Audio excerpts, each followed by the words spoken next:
little domicile here. It's me, Zen. We will talk about a few things that are very important for the world changes, it alters. It always has. Small events, bigger ones, some that are easily observable, some that are planned and perfectly packaged by people that are in some sort of position of power. Other things, there's apparent random things that are occurring. Dog crosses the street, a bird goes over here, butterfly effect happens. There's little things that are going on. But we can kind of agree, I think, I would hope, that these people that would be called tinfoil hat wearing, theorists of things, they've been way more right than the rest of you people have. You think you know what's going on, and they continually. What was the joke? It's what's the difference between a theory of conspiring of things and truth? I'll give it 3 months. You'll see. That's about it. When you understand predictive programming has been going on, it's like the Simpsons are not like, are they time travelers? No. If you're writing the playbook, if you're going by a system already, like, here's what we're gonna do, of course you're gonna know. Of course you're gonna. They're not time traveling. They're just presenting a future to you, and they're telling you what's gonna happen. So when you observe what they've been talking about, go through all of their, you call it predictive programming, but it's not. It's hard to say it's predictive programming when they're doing it. It's not like they're not doing some spooky magic. I mean, they're doing a psychological magic on people, but nonetheless, they're pretty right on. So shouldn't you pay attention a little bit? There's a few things that are, whether we like it doesn't matter. And here's the thing, again, I'd like to remind people something it's pretty important. Whether these things that occur are done in a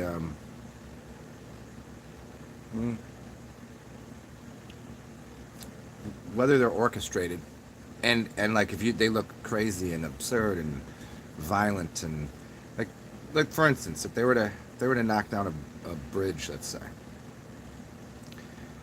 what no one would notice was earlier that day they closed a lane of the bridge. Later that day they closed the other, and there was no one on the bridge when they dropped it. And then everything you see is CGI and effects after that. But they did, however, somehow drop that bridge.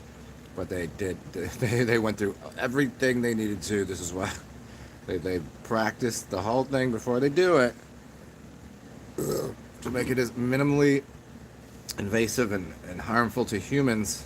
I mean, I get it that there's a lot of crazy stuff going on, but you gotta realize if they're planning on doing it, there's how they're doing it, how they're accomplishing such things. Hey, maybe they just knock a bridge over with every minute. I don't know. Nonetheless, all of the kind of like the people that get into decoding reality through gematria, through symbolism, colors, predictive programming through television movies. There's a few things that we should pay attention to. What's up, Jimmy? And the things that I've been most aware of due to these channels of information. Some are just you can reason and rationalize and tell me how and why. I don't really care. I get how these things could occur, but here's the things that maybe people might want to pay attention to. I think Lake Mead is going to dry up a lot sooner than people think. I titled this "Stick to the Rivers and Lakes That You're Used to." You know that song, that old song. Well, I don't know that all of the lakes will be where they are. I don't know that I don't know the lakes and the ponds and things will be the heat. Just because there's a water cycle doesn't mean when the rain if the rain goes up, it's not going to fall in the same place. It's going to fall somewhere else. And there's all sorts of other things that go into, Lake Mead being, isn't it basically man-made? I mean, they didn't dig it out, but I mean, they're not. You got a dam there. You got the whole thing. There's like hydroelectricity going on there. It's right where the Hoover Dam is. Is that it? And there's a water level. We'll talk about this just for a second, and then we'll get into all the other things that people should be aware of. But I think this is going to be very important for a number of reasons. But the water level is, I think, 1,043 feet right now, which is about 7 feet below when they supposedly turn off a bunch of the generators. I don't know the whole thing and how it works completely. I know the water levels and how low it is. And this is not like I heard it on the news. Like, I'm literally watching people's channels that are in Lake Mead showing you where the water level is, and they've had to change the docking area 4 times in the last couple weeks, which means they kept going farther and farther into the lake. They actually had to build 2 new ones, which means it's the lowest it's pretty much ever been, right?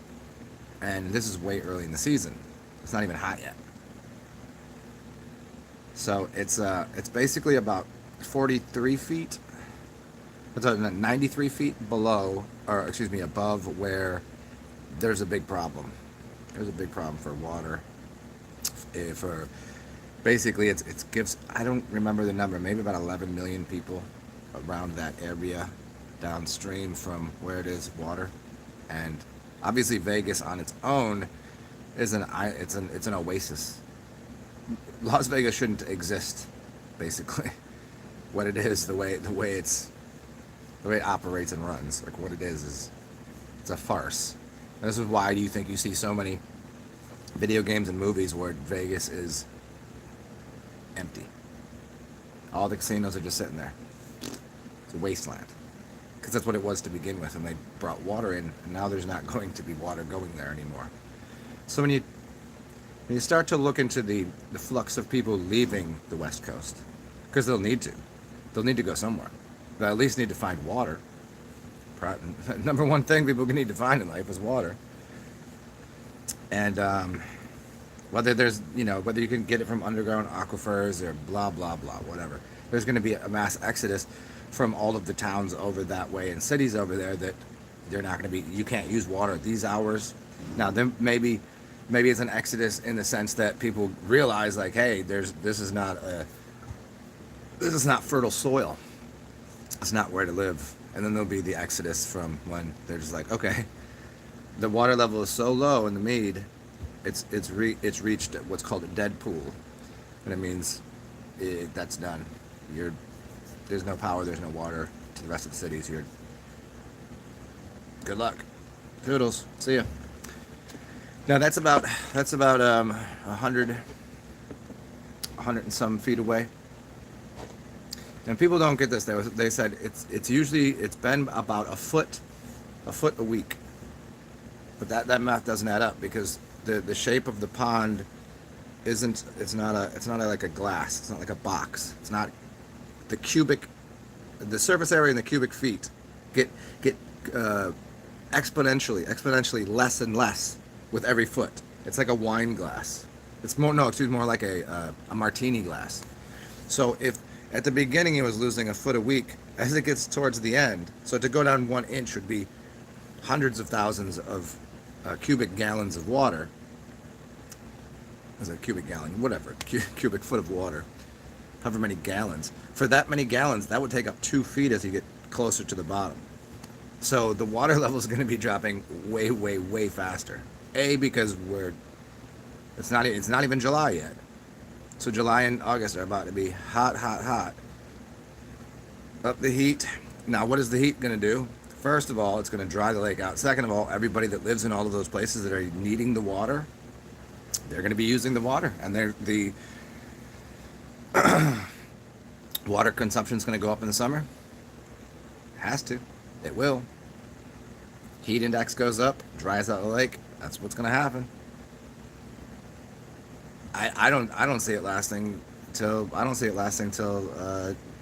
till February. Honestly. I mean, I've just started studying, so maybe I'm missing out a couple things here, but the information that I'm looking at and what it's appearing as, that lake is not going to be a viable source of water, and there's nothing that will make it such.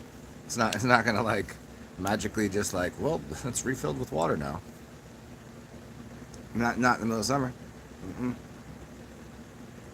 Now, yes, there is a yearly rising and falling of the lake, but it's at disastrously low levels, way too early. Like, it's never been this low and not this early. So that's gonna have a mass exodus of people. Now, on top of that, because they're not gonna be getting any power from just look at now I'm going to give the whole country, just an example from that one place and what it's going to do to the rest of like part of it. Like, okay, there's hot temperatures here in Louisiana. Like, it's been super hot. And that plus the water temperature of the Gulf of Mexico, hurricane season. Hey, we can call it man-made, whatever. There's air pressure systems and there's this pushing cold air, whatever is happening. It seems like there's going to be a lot of hurricanes this year. And that's even according to the Farmer's Almanac, which has been pretty right for quite some time. I think they're batting about 70-75%. So there's going to be rolling blackouts. They talk about in The Simpsons, EMPs, electromagnetic pulses. Now, whether that's from a plasma apocalypse from the great Saturnian time lords, and that's just the clock of the epochs and all the time. That's the way it works. That's just the clock that we live on. Perhaps, or or there's influences over that happening. It's irrelevant, but there's going to be an overabundance. There's going to be overuse of the power grid. As temperatures go up, air conditioning use is going to go up. The amount of power that your refrigerator needs is going to go up. All of the standard things, power grid's going. Now everybody's trying to get electric cars. Where do you think that's putting a stress on? The power grid. Everybody with your electric cars, that's going to help suck juice out of that grid. And they're not just like out here pumping out new plants to give more power to the system. So we're going to have high heat, people moving, lack of water over there, influx of people, more use of electricity. The grid can only handle so much. I don't know, have you ever blown a breaker in your house? You ever have one of these plug thingies, like a strip of plugs, and you can put 6 in there? You can't really. You shouldn't be putting 6. You should put like the 2-prong ones on, because it's only asking for a certain amount of energy from it. Okay, now do that across the country. You're gonna have rolling blackouts, and then if you do have whatever the electrical magnetic pulse is, whether it's just the plasma apocalypse and the changing of the gases and the a reversal, say, the electric and the magnetics in the way that our universe works, perhaps. Or it could be some sort of a device that causes it, and then we could just go ahead and blame that on Russia or China or whoever, and that could cause lots of problems to the system here. How about your computers, your bank cards and your credit cards and everything? It's on a computer system. They could fry that. They could end it. They've already run the practices on it. Just like all the other, like Event 201 and all of these other 20 this that. They run it, and then it happens. And everybody goes, "Oh no, that really happened." Like, no, that didn't really happen. They were doing that. However it looks. What happens then? How you gonna your standards of what you're used to doing? We gonna go grocery store? You're gonna go grocery shopping when your credit card doesn't work? None of your bank? Not. I was down here. Okay, look, maybe none of you have dealt with it for a long time. So, last year, if you don't have a generator, at your business. So hurricane happens last year. We were out of power for 10 days. Parts of the city longer. Most of the city maybe about a week. But nonetheless, where unless the grocery store was had a backup generator, how were you using credit cards? Some places weren't accepting credit cards. What if that goes on for a long period of time? How would most people handle that? Do you have a stack of cash? You know, I mean, these are little things, even for a short period of time, that it'll put enough of an interruption and burden on society that people will. You have to give yourself a few. Ask yourself a few simple questions like, do you know what you really require to exist? Now, I'm here to make it simple for you. You don't need that much. Like, I know I don't need to eat for a very long time. It's not going to get to me. It's not going to bother me. Clean water. I like juice. Hey, if I don't got juice, water, piss. Oh no, you can drink your piss. Yeah, people already know that. Shivan Bukopo. If you don't know, you don't know. But I will tell people, you better learn how to fast. You better get very used to. And this is not like some sort of like, oh, it's the end of the world, you can't eat for a couple days and it's going to be, yeah, at first you're not going to know how to handle it because mentally you're not prepped, because you think your body is going to be going, I'm starving, and in fact it's not. It's quite the opposite. It's cleaning itself, and maybe there'll be some pangs to go along with that, but you can go quite a long time without gross food matters. If you learn to enjoy it, then it's just another day. See, whenever we got a few days into it here, into no electricity, hard to find food, there was a certain sense of I wouldn't have want to have been working at a corner store that was open. Put it that way. I mean, because it reaches a point of unruly lawlessness and whatever. I mean, there's always that sense of it where I've lived, which it's just part of the culture, I guess.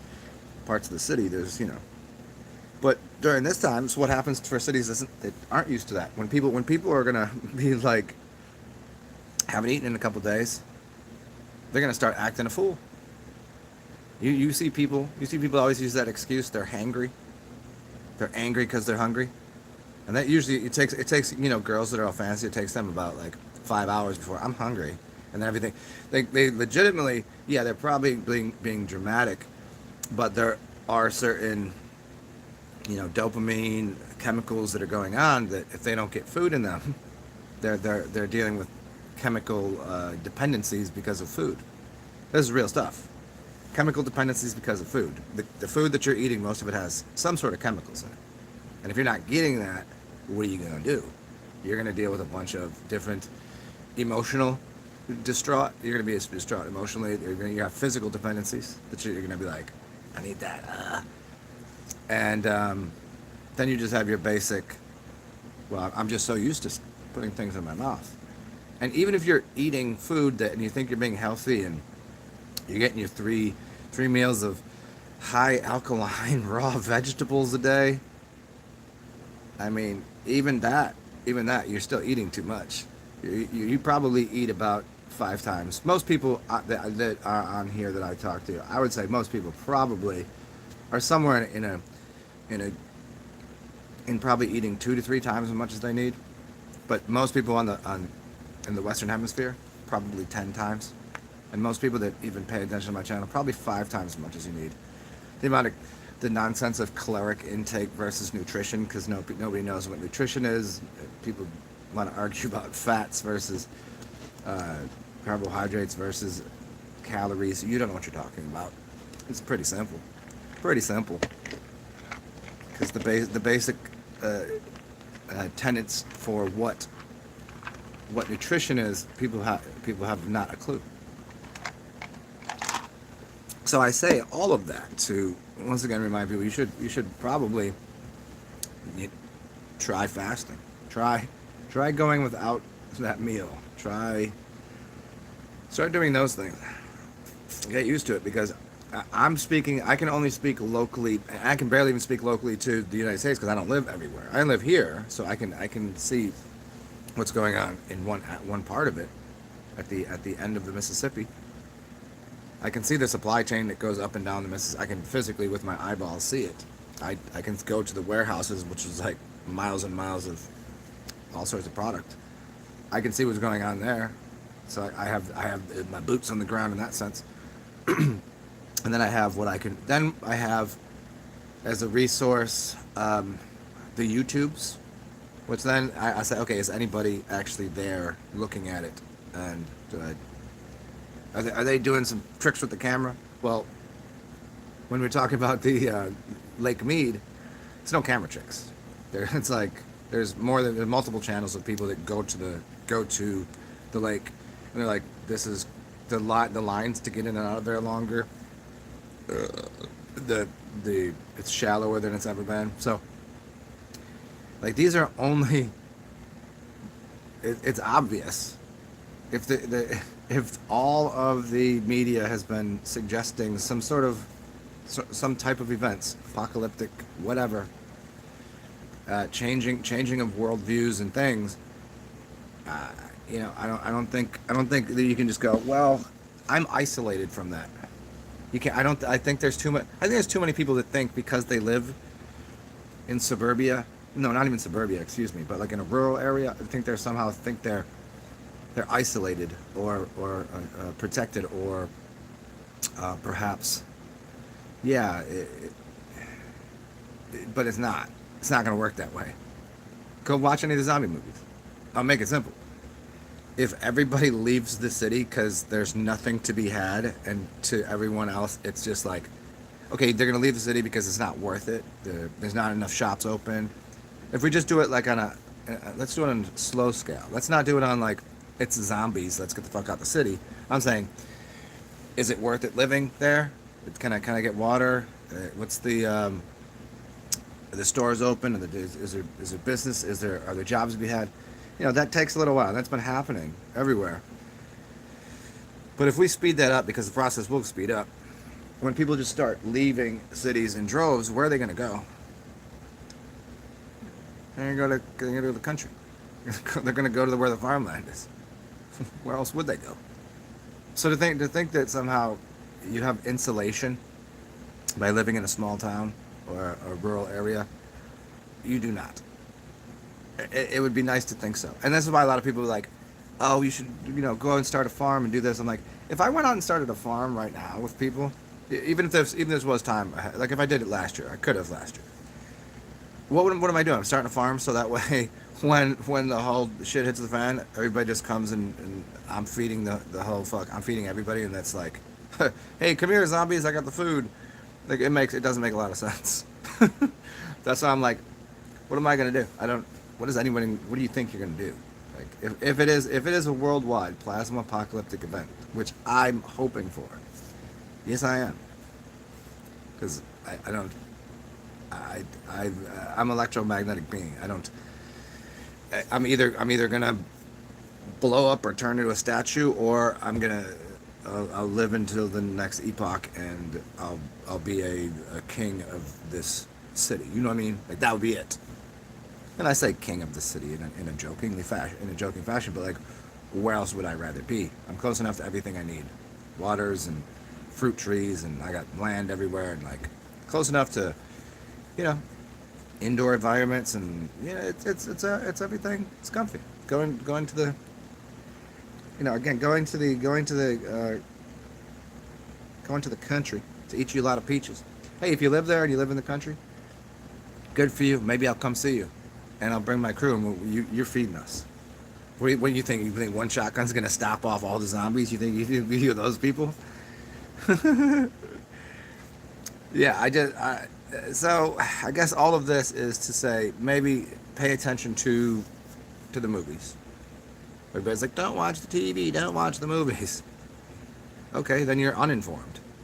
Okay, if you read the paper and you're misinformed. But if you're misinformed, at least you can navigate the misinformation, or if you're uninformed, you're unaware of anything, then what? I mean, whether you like it or not, people watch The Simpsons. People watch the TV. So it is, as a collective consciousness, it's already there. It's already plugged in. You're not somehow, again, not part of it because you don't watch the TV. No, then you just don't understand that they already predicted through the programming what is going to occur. So I would side with, I'm going with what I've been saying for about a year now, because it's hard to date these things. A lot of people, they gematria wise can kind of clue you into some dates, but everything. Well, I told you all this before. What I tell you about the blue and gold? Who won the NBA? Who won the NBA championship? Golden State, blue and gold. What did I tell you? I told you, and they weren't even supposed to be that good this year. They weren't even supposed to be that good. I don't know. All of a sudden, out of nowhere. Who won the Super Bowl? Blue and gold. What, Los Angeles Rams? Blue and gold. California, blue and gold. Who's fighting wars right now? Blue and gold. I told y'all. Maybe you don't think, and the gematria proved it before it happened. Everybody already was out there telling you, this is the gematria, this is the coding, this is the color coding, this is the, and it happened. Why? Because it was already scripted. Now, the scripting is telling you that they're going to do, like, the 3 scripts that I've seen. I haven't seen a lot on it, but I was seeing a lot to do with Yellowstone National Park. There'll be something. The Golden Gate Bridge was almost certain. The other one that was kind of perhaps was the Seattle, that needle in Seattle, Washington. But it was definitely the Golden Gate Bridge. And then the San Andreas fault line. Whether that happens organically or I don't even know. Are earthquakes organic? Is that just like Mama Earth? Are volcanoes like what you think they are? We're not gonna get that fringe on it right here, but that has been the San Andreas fault. Speaking of San Andreas fault, why does Grand Theft Auto had the same game out for 10 years? What is it? It's called San Andreas? I mean, there's too many things that point to that. The Simpsons even did. Too many things that point to EMPs. There's too many things that point to some sort of plasma event and a shutdown of a shutdown of computer systems. I mean, what happens if the grand reset is this? Let's play a little mind game, and then I'll look at your comments in a second. I just noticed I have to hit this button here. Scroll up on our chats. What if the reset is literally they just retallied the everyone's debt system, your debts, your scores, the whole thing. It all goes to zero. I mean, they say your debt goes away after 7 years, anyways. That's standard. So if you had a debt for 7 years, it's gone. It's forgiven. So what if everybody's system just goes? If you made $1 billion, if you made $1 million, it doesn't matter. And if you were $100 million in debt, it doesn't matter. Everything goes to zero. What if that's what happens? Oh, that could be a reset. I mean, that is a reset. Isn't that what you do when you reset a computer? Put everything back to zero? Put the pieces back and everybody's square one? Let's see, what's up? Jimin, what's up? Divine. Oh, yeah, essential oils for appetite suppression. I don't know what, hey, Divine, if you're still here, whatever, I don't know which ones those are off the top of my head.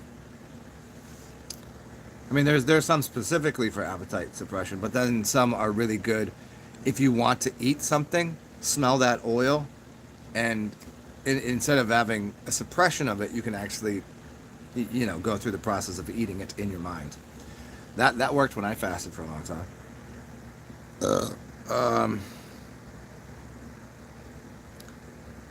What's up, man? Are you talking about this? My silk garb? This I don't. Yeah, I mean, this is the shit that I wear. I don't dress up for camera. I just put a t-shirt on usually. No, I don't think so. I don't think I don't think I've ever worn this before. Yeah, you like the silk?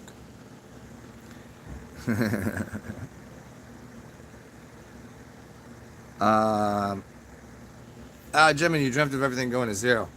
Yeah, I kind of have that. I mean, I've kind of had that little bit of a fascination with that idea. I've had some really crazy, intense dreams though, just recently. I'll tell you guys about it later. Golden Gate Bridge falls. Pretty sure. That seems like a major thing for. I mean, if you look at where it is and what it gives access to, and where you're, like where you need to go to get around that. And I mean, just speak. There's so much of the West Coast that seems like with the San Andreas faults. So it could be the fault line having to do with that, and that could break it. It could be, you know, they could do it a number of ways. Some people were saying they were gonna start a tsunami in over in the what do they say, come off the Pacific. They're coming that way. I mean, I'm not. I haven't really been read up on it too much lately because it just seemed like an inevitability. It's just like, okay, but you can't. It's really hard to decode the time of when they're trying to do things. I mean, certainly, you know, it's not like 50 years out, but I don't think it's. I think it's much closer than like to whatever kind of resets they'll do. I think it's much closer than people are even. It'd be nice if everybody had a. It'd be nice that if everybody knew how to sit down and enjoy you know, some candles and just drink some plasma water, some urine, some whatever. They got their buckets of, they got their gallons of distilled water, and they can just chill and fast for a little while and relax.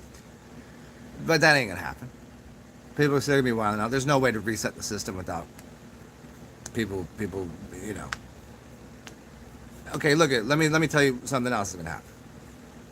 Okay, the Golden Gate Bridge almost certainly is gonna fall. How and why, it depends on how bad they want to make it appear as though there should be a war, and how much they want the reset to happen based on if you just make the San Andreas fault go, that whole line there, then we can have much ado, much chaos, but at least it will look like a naturally occurring event, and then the influx of people from Seattle, Washington, and down through California into the rest of the country where there's nothing right now, but certainly empty towns and places they can go. That would be an easy one, because then you could have help if there's any goodness there, which there is. If you have like the National Guard and whatever to assist people getting to the places outside of where Cali is, because I mean, most of that over there is it's not to really be lived on like that, not the way they have been living on it. Where was I going with this? Okay, so what else happens if we get these rolling blackouts? Rolling blackouts are going. Why will a bunch of people perish? You have old people on defibrillators. You have old people on all of these things that are plugged in. Once those don't work, you're in a hospital, and that better have a good backup system. Once that, you know, most of them it pretty much have to, but that could get broken. That only lasts so long. It can only happen so many times. But if someone's like just in their house, they're in their, all those people are expiring. Then you have everything that goes into like computerizing, you know, the computer ordering of things. Things are done on the computer. You don't have those orders in. How does anybody know where to take anything? How does everybody know what to produce? It only takes a little while before the whole system is completely amok. So let's start with the beginning. Everybody that needs to get their meds, their medicine, right? Ones that actually need it, right? Let's just say, like, I mean, obviously, most people don't need it, but okay, you need whatever for high blood pressure. You need something for this or that that if you don't, you'll probably die. There's those people that they will die. You can't really. There's not easy way to get around that. It's gonna happen. And then you have all the junkies that like where they're the stuff that they're getting is gonna dry up too. I mean, yeah, some of them you can you find that the ones they're probably making the meth in the bathtubs and whatever the hell else they're doing. They'll have a little left over. They'll have a longer supply than clean drugs. The clean drugs will dry up pretty quickly. But now they're not getting their fix.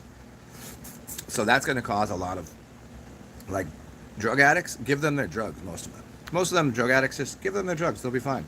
They cause problems when they don't have their drugs. You see? The only ones causing problems when they have drugs are meth heads. The rest of them, when you give them their drugs, they fucking calm down. So now we get rid of the people that were on drugs. Now they're going to be causing chaos and recklessness. and they don't eat that much anyways. They don't even know it, but they don't even need food. They've been fasting. How many people you ever see these crackheads out here? They're outside all day. Their bodies are in great shape. I mean, their whole face is ruined. They're missing all of their frontals, and but their body's in good shape. Ain't nothing. The sickness ain't killing them. They stay healthy through this whole thing. How? They out there homeless, stabbing themselves with needles and stuff. That sunshine must be doing something. Peppermint vanilla. What's up? Haha, you need the yeah. It's so funny. I did acquire this from some chick. Not like that. Not like that. She did. We just traded. It was somebody that I could have probably got from, like that, but she was too cuckoo birds for me. Imagine that. Hey, Jim, and back. Yeah, again, go back to every video game. Go to the movies. Go to the video games. What are the things you notice?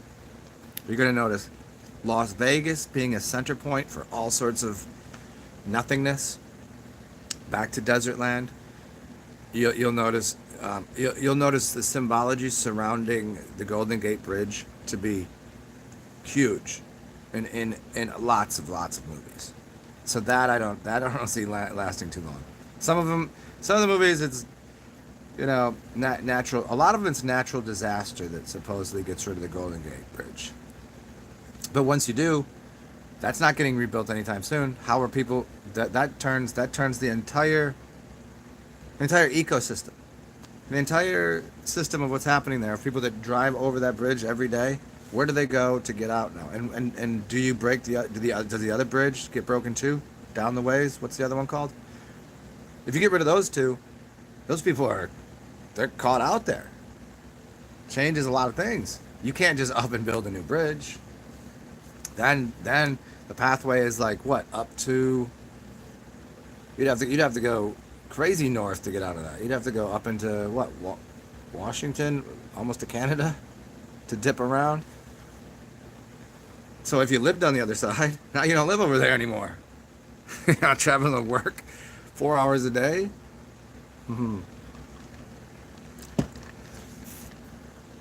Oh, and yeah, the liquid lioness. Yeah, the robe. It's silky too. It's mad nice. So what do we got? We have rivers and lakes, ponds, and resets through natural and artificial means, natural disasters. What does the reset look like? Credit cards, cash. Is cash still gonna have a value? It'll maintain its value for a little while. It will have to. Artificially, it will maintain its value for a little while. Until then, it doesn't really matter. I mean, because I don't think if the whole system does go to the reset of it with dollar bills won't work. Look at the end of the world movies. It goes to barter, trade of what's of value, what's up of what's of intrinsic value, what has actual value in the world, and then go to the other video games. You trade bottle caps. That's not really going to work. What are you going to trade? Dollars would just be like, for a little while, like, oh yeah. Then it just goes, well, why does this matter? Why does this? Who's backing this?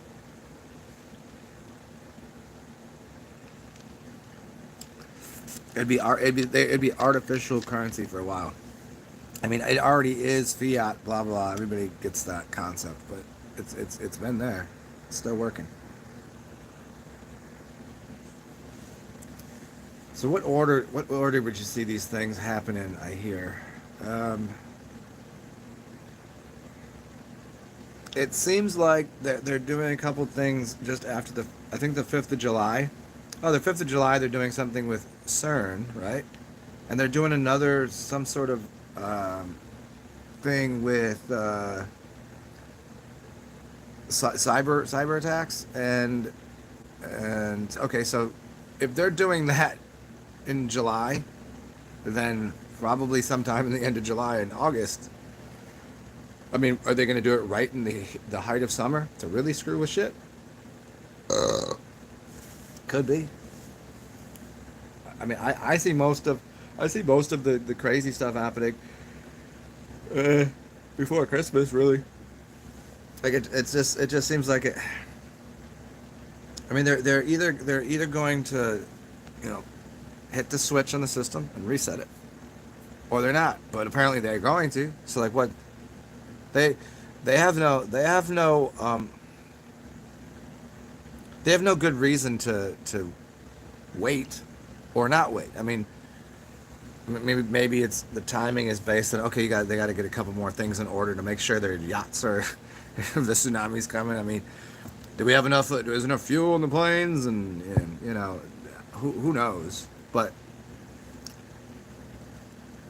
they can't really speed up the Mead uh, from drying out. But as it becomes more and more apparent that there's going to be no water, I see that being out of water by next year. So I would see people even becoming more concerned by August because then it's going to be very very apparent. I mean, it's already on the news and it's already enough flooded in of people living there going, okay, I know I don't really trust the news, but let me go check out like Lake Mead and seeing for themselves that it's not a good look. And then you have other basins and things and ponds and water water systems similar things are happening, not to the degree, and it's not affecting as many. It's not affecting as many customers or as many, but that's certainly going to be happening. Mm. And the Golden Gate Bridge thing, that's just up to whatever timing. If okay, because I don't see volcanoes or earthquakes as natural occurring events at all. I want to know what's beneath that. I want to know what's beneath that volcano. Lava's not coming from just some random. That's the magma in the center of the earth, and it just like a pimple pops out. No, there's machines and things under there, and that's part of the system. There's things beneath here that's producing that, guarantee it. And then the things cracking and shifting, and that's happening. Like, even if it doesn't really matter. It doesn't matter what I think, organic or inorganic or made or artificial. It just seems like that would happen. That would happen sometime. That would I just 2022. Like I was hoping for 2020 because I just thought it'd be a nice time for the apocalypse, but. Like this, the system on so many levels is already at its peak of pressure. Mentally, people are either completely broken, they've cashed out. People have cashed out on life, or they're so pressured that, you know, that you think the past 2 years of constant news of everybody's going to be sick and die. You don't think that takes a toll? And then you learn who is a complete toolbox that isn't to be trusted, that isn't really for righteousness, health, freedom. They're stupid people that want to infringe upon your autonomy, and you realize there's more and more of those, and the people that you thought that were cool aren't at all. You think that doesn't take a... So people are mentally, people are under a great deal of stresses, anxieties, terrors, things like that, to a very high degree. So that's putting pressure on a larger system. We could call that like the spiritual system, the mental system. And then we have the system that's going on, that's running electricity to everywhere. That system's going to be overburdened and is continually being overburdened because we want to go green and go electricity with everything and everywhere, despite the fact that we haven't built more infrastructure. You could, if you have your house has, give me an example. If your house has a breaker panel that has 100 amps coming into it, you have 100 amps coming in, and you have 10 breakers, all 10 amps. And here's all the little tools and things these gadgets you got. I got a fan, I got a TV, I got my industrial powered dildo over there. I got my, you know what I'm saying? You got your lights. Now you start buying more electrical gadgets. That 100 amps ain't going, that's not going up. But you're requesting more energy from the system. So either your breaker is going to break here at your house, or if I just, instead of taking 100 amps, I take 90. The next door neighbor, instead of taking, I used to be taking 60 amps, and I'm taking 90 amps. You do that to the entire system because everybody's going green. Everybody wants electricity. They start plugging their cars in. And the heat's going up, and everything. The whole, they're overloading. They're going to blow out breakers throughout the entire system. And if any of the breakers fault, it's going to go all the way back. I'm explaining to you as simple as I can. If you're in a kitchen, you have what's called a GFCI, ground fault interrupter. So if water gets in there, it won't blow up. It won't break everything behind it. So it interrupts the current. Ground fault current interrupter, GFCI. If on a larger scale, there's a breaker, and if that breaker faults in my kitchen, it could start a fire and cause a lot of problems because there's water, and we don't need that. Now, if out there, one of their larger breakers faults, it goes all the way back to a larger system, which it could fry that. Now, if you fry that, that's not an easy fix. That's not like, oh, let me come in and just put this new part in. That's you blow out a panel. You better have a couple months to wait. So once everybody starts overusing electricity, which is already happening, now you got that happening. Then you got the change of, so we got pressure going on in that system. You got pressure mentally, and you know, you could blow out all sorts of computer systems, burn down a computer system. I mean, what do you think happened on this realm? I'll clue everybody in again. We live on top of a giant motherboard. It's a giant circuit board on top of the whole city. Every city is built like that. It's the whole interconnection of the entire thing. It's a grid. You got your crystal grid, you got the regular power grid, but then there's like a larger grid that we're interacting with. Sitting on top of it, that's a circuit board. So we blow out that system just like you can blow out that. So now computer systems blow out. Now people's like, the banking institution, one banking institution, if their computer, their hub of computer systems that holds their datas and whatever, melt that out. How are you accessing your funds? Do that to one bank. That would disrupt everything that's going on. You got millions and millions and millions of people, tens of millions, that are on that bank that have no access to funds. There's no way of them identifying how much you had, how much it just is not there. Maybe it's on the backup. Maybe they put it on the cloud as in the backup. But you know how long that's going to take to get reinstituted? You know how they could just change numbers? You know how many people are going to be calling going, I didn't have only 10,000, I had 100,000. Where's that extra zero at? You know? And how can they remedy that? I don't think people understand how simple, like, yes, there's many stop losses in it, but how simple it would be to just eliminate parts of the system because of, as we go back to the amount of pressure. If you put too much pressure into a water pipe, it will blow the water pipe. Too much pressure into a human system, blow your brains out. You know what I mean? Like, you know, when you just go like, ah. Too much pressure into an electrical system, you blow out breakers. It's this, and the etheric, I would say it from the plasmic etheric level. This is why I really think from a psychic, spiritual, etheric, plasmic, that whole field, there's already pressure on it, and that's why I think the plasma apocalypse happens. And then, you know, the changing of the gases within the realm, where they are, how much of each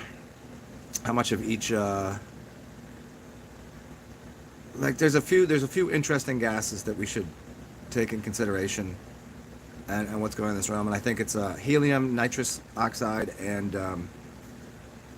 argon.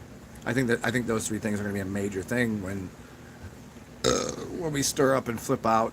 We flip over the whatever's happening in this realm. I think there'll be I think it'll change. I don't think there's a way it doesn't. What's up, Stan? Oh yes. Thank you for writing out. Hey, if anybody wants to, Cash App. Hey, we are planning for this apocalyptic type scenario. So if you can, helping me out is really thank you. I need to supply myself with juices and water, and that's just a lot of juice, a lot of water, and obviously some vodka. That's and I need it really more for the sooner than apocalyptic end of the world events, because my apocalypto will, it's just like hurricane season, and it's probably going to be bad. So there might be days that I don't get to talk to you guys for a couple days, because we probably will be out of, there probably will be no there'll be definitely no electricity. Definitely there's gonna be power outages this year. That happens, you know, hours to days at a time. But you know, if the hurricanes happen the way it seems like they're going to, probably be out of power. Hopefully we don't run out of too much internets. But once some of the internet goes down, then everybody tries to find where the internet is, and then that becomes a whole thing too. So if you guys can, feel free, donate, Cash App, PayPal, Venmo, TsarXen, so I can get enough water and juice to last me through whatever hurricane season is here. Yeah, Stan, electrical kaboom, the grid fault. That's right, man. Yeah, 7 days to spoil. Yeah, you gotta. That's another thing too. Luckily, most people don't buy actual real food, so they're not gonna have that much of a dilemma with their refrigerators going empty. I mean, I know from here, the major problem with the fridge, with the fridges going down was just the smell. Because if some people weren't here, or they didn't clean out their fridge immediately, it would just be the aroma, the stank. Somebody open up a fridge and you're like, whoa. Yeah, but most people, whenever a hurricane happens, most people here are well aware. Within the, like, if we know there's going to be no power for a few days, people just like immediately, like, second day, everybody comes down like, hey, let's just grill out. So we just have a party. We just get drunk and grill out, because like, what are we gonna do anyways? Or they just give it away to somebody. Yeah. But anywhere else, like, keep your right around the hurricane season, you get a couple. You'd fill up your bathtub for sure with cold water, and you'd fill up your freezer with lots of ice, and then just don't open it, so you can at least keep some cool things in there for.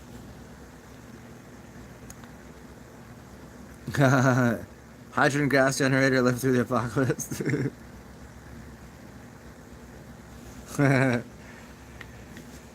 Yeah, I would just started. Somebody posted a thing on um, these Tesla coil argon healing guns that looked really cool, and I got thinking about again the gases and things.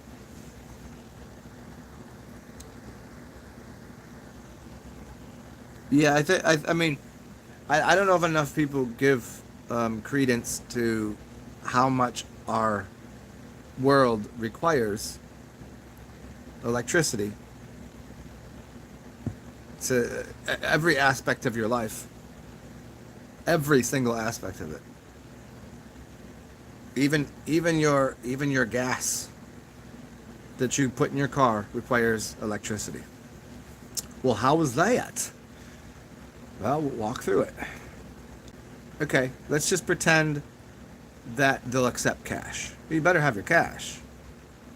Somehow, if we turn the electricity off, and they can still somehow power your pump to use it, because usually it's a digital pump, right? If somehow you can still use it, how do you think the gas is getting there? It takes the computer to the operator to say, hey, we need 100 and 150 gallons here and here, and if those orders don't come in, how do they know where anything's going? What about everything down the line that goes into getting you whatever you need? It's all based upon electricity. There's no is your phone on? Can you call someone? You can't if your phone don't work. If your phone don't work, who fucking cares about how much gas you got? Sure, you'll get so far, but every yeah, your stove, unless you got a gas stove. But at that point, like, what food are you cooking? The stuff from your fridge that was plugged into the wall. It's such a heavy reliance on electricity that when electrical grids go down, I don't think people really understand what it means. And I'm saying I didn't really know until I mean, I've had a couple short term, without electricity, but then 10 days. That was 10 days. 10 days in 98-degree heat. That's gonna let you know something. I was okay, but other people were not okay with that. Overheating. They couldn't get enough to eat. They needed to eat. They needed cold. They needed air conditioning. I mean, the only saving grace for some people was they had they would have RTA buses come and sit and keep their air conditioning on. Or else there's people that would have like straight just died from heat exhaustion.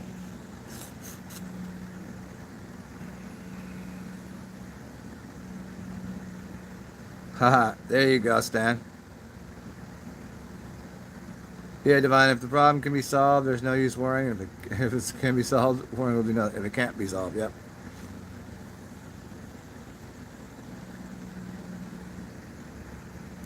Hey, I'm in far. Car goes 150, then charged overnight. Well, no, I mean you can charge. No, Teslas go a lot farther than that. I'm not giving any credence to anything that Tesla does because the batteries are the way that they're made are disgusting. They're like, get a Tesla, it's green. I'm like, explain to me how the batteries are made. Tell me how green the process is, and all the plastic that goes in that car. Tell me how the plastic, seats and furniture and shit that's in the car. Tell me about that. How's that made? Is that green? Not a green process. Whatever you think green is. But yeah, it doesn't take overnight. How much do you think it will cost to charge in 2030? Assuming things, if we erase the idea there's a plasma apocalypse, if we erase a reset, if we erase all the ideas of apocalyptic scenarios, and we just go straight through to the digital electronic age of everything is electric. I don't think things will have a lot of cost per se. I think there'll be a lot of there won't be very much. Let me try a bigger idea here.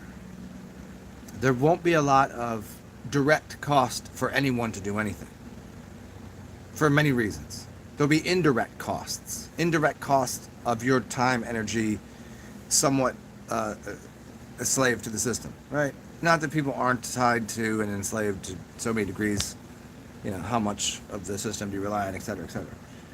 What I'm saying is that computers and technology and tools by the year 2030, if we keep in this fashion, I'm not saying in a linear, but because everything works in a J curve, and we're at that point where if everything develops the way it is, it will compound its interest. It will start to,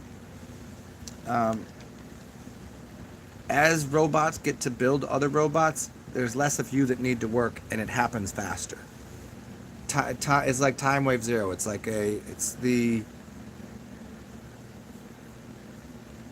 be, I'm gonna say infinitely recurrent. It's like we've already reached the point of novelty for things. There's not too many novel ideas left. So now we're just going to be redundifying systems. And those redundant systems are going to be taken care of by technology. You're going to be you're not going to have anything to do. Humans will be, you'll have freedoms in certain ways, but there won't be much for you to do. What jobs will exist? What purpose will you serve? How much will that cost? It won't cost much because there'll be no reason for it to cost much. Everything will be close to free. It will have to be. There'll be no, but then you would just have there. Then it matters on the larger scale. Do you serve any purpose here? Does the computer operating system believe that you as a human have any value or worth to the system or not? That's what a computer does, right? It says are humans going to kill themselves, or are they going to add to the benefit of humanity? That's computers' number one thing, right? Protect the humans. What if the humans are the thing that are causing the problem? How do you protect humans from humans? That's coded in a lot of movies. So I know that's a larger way to say something, but it's that things won't cost a lot, if at all. But what will your job, like, what will your work be? We maintain whatever the planet is at now, and we start all of these jobs that you think exist now, they're going away. I was in the grocery store the other day. How many employees were there? How many employees would have there been 10 years ago when there's no self-checkout lines? Another 10 people in front of the house checking people out. Now there's one person that controls the station of 4 for checkouts, and you do the work yourself. You check it out yourself. Okay, I don't like doing that, so don't worry. In only a few years, all I'll have to do is push my shopping cart through, and the machine will be able to scan everything in my cart. Now let's just take it a step further. All the people that are stocking the shelves, you got robots to do that. You think your buddy Bucko uncle that lives in the country, making $120,000 a year driving them trucks? He ain't gonna have a job. Those trucks will be self-driving very, very soon. We already got cars doing it. I watched a couple videos of people in major cities getting picked up by self-driving Ubers. I mean, it's here. It's already done. So there's not gonna be too many new jobs, and because everything's gonna be so automated, there's not gonna be any cost to it. There'll be no cost associated with it. They'll just be like, oh well, what do you want to do play with these little games? It's like if you owned all of the cool toys, and everybody else is like, oh, cool, can I play their toys? You'd be like, well, these are my toys. What do you do for me? That's what society will turn into. It won't cost much. Because once you're at that point, if somebody's like, oh, I can go build you, I don't need you to do that. I have 1,000 robots already doing that. What do I need you to do for me? Do you see the difference? It's going to change the whole, the way people's brains process information. The way that I used to try, whenever I used to show people the Venus Project, Zeitgeist Venus Project, and people go, well, that could never work. Blah, blah, blah, blah. I'm like, how does your brain not get this? If everyone has access to everything simultaneously, now this is the better version of what it looks like it's going to happen. They'd be like, but what if I want to have a nicer car? Like, but your mind, once you realize the Ferrari isn't a Ferrari and a rusted down old Toyota, those don't exist anymore. Now everything is high tech, and what is the point of owning it if you just get to use it? Yes, you can have your plants and your house and your domicile and the clothes that you wear and everything else. You can have whatever the hell you want. But like most everything, it'll be open access because it will all be of a higher tech. There'd be no reason to have low tech. There'd be no, people's minds would work different about going, I got to keep up with the Joneses. I've got the fancy shit. You wouldn't, there would be no stealing. What would you steal? Are you going to steal something that's already free? Get rid of threat, you get rid of theft, you get rid of crime. And then the only thing that happens then is what is the soma? What gives people purpose and what keeps people from being depressed? And then we get into Brave New World and talk about that.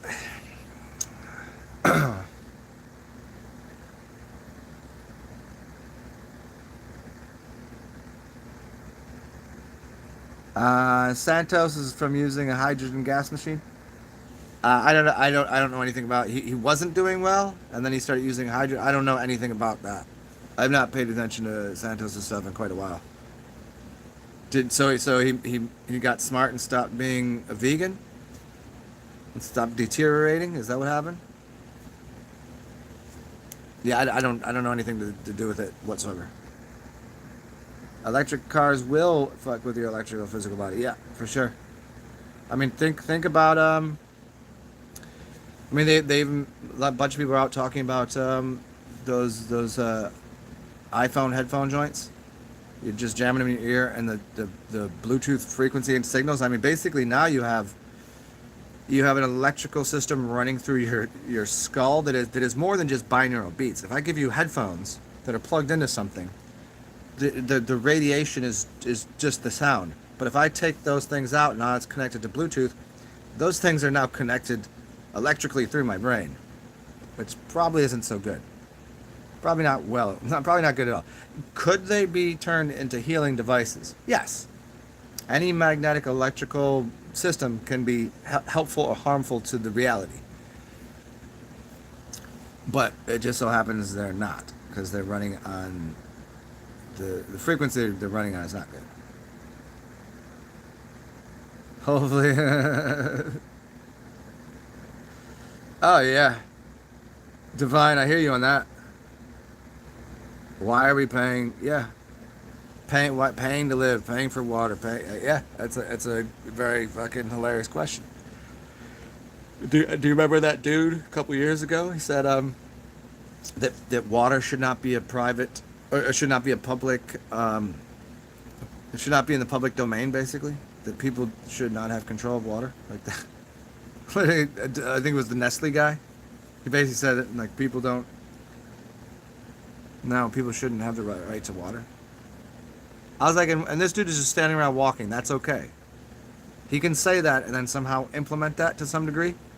You know how, like, in some places you can't, it's illegal, apparently, to collect rainwater? What's wrong with these people?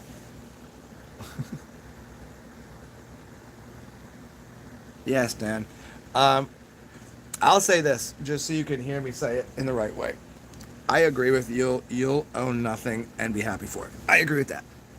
Not the way they're presenting it. I I don't really I don't like a lot of things. I don't like baggage. I don't like a lot of stuff. I don't want to own much of anything.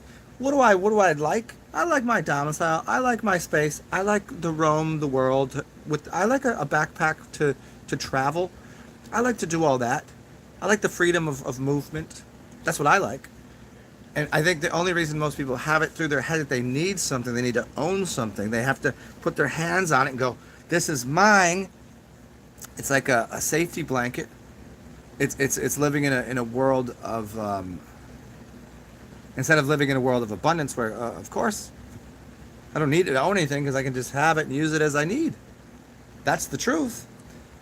There's abundance, but if I live in this world of I need to keep an extra one of this, like the idea that I need to order all of this, I want to have water and juice, and I want to have a stock of food. That's that's living a little bit in a world where I kind of go, might not have enough. Well, if instead I go, don't worry, the universe provides for me, and I don't need to really own much.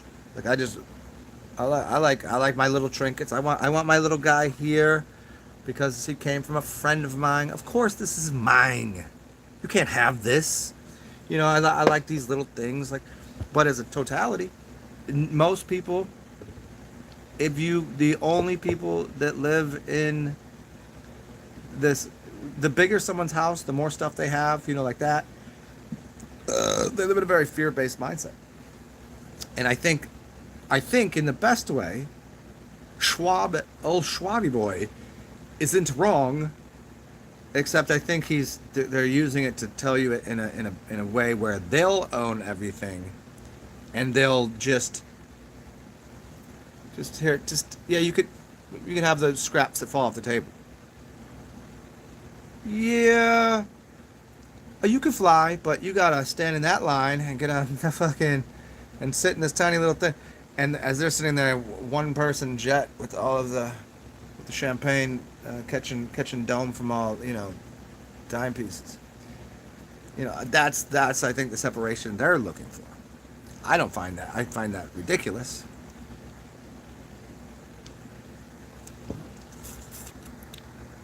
Because I'm very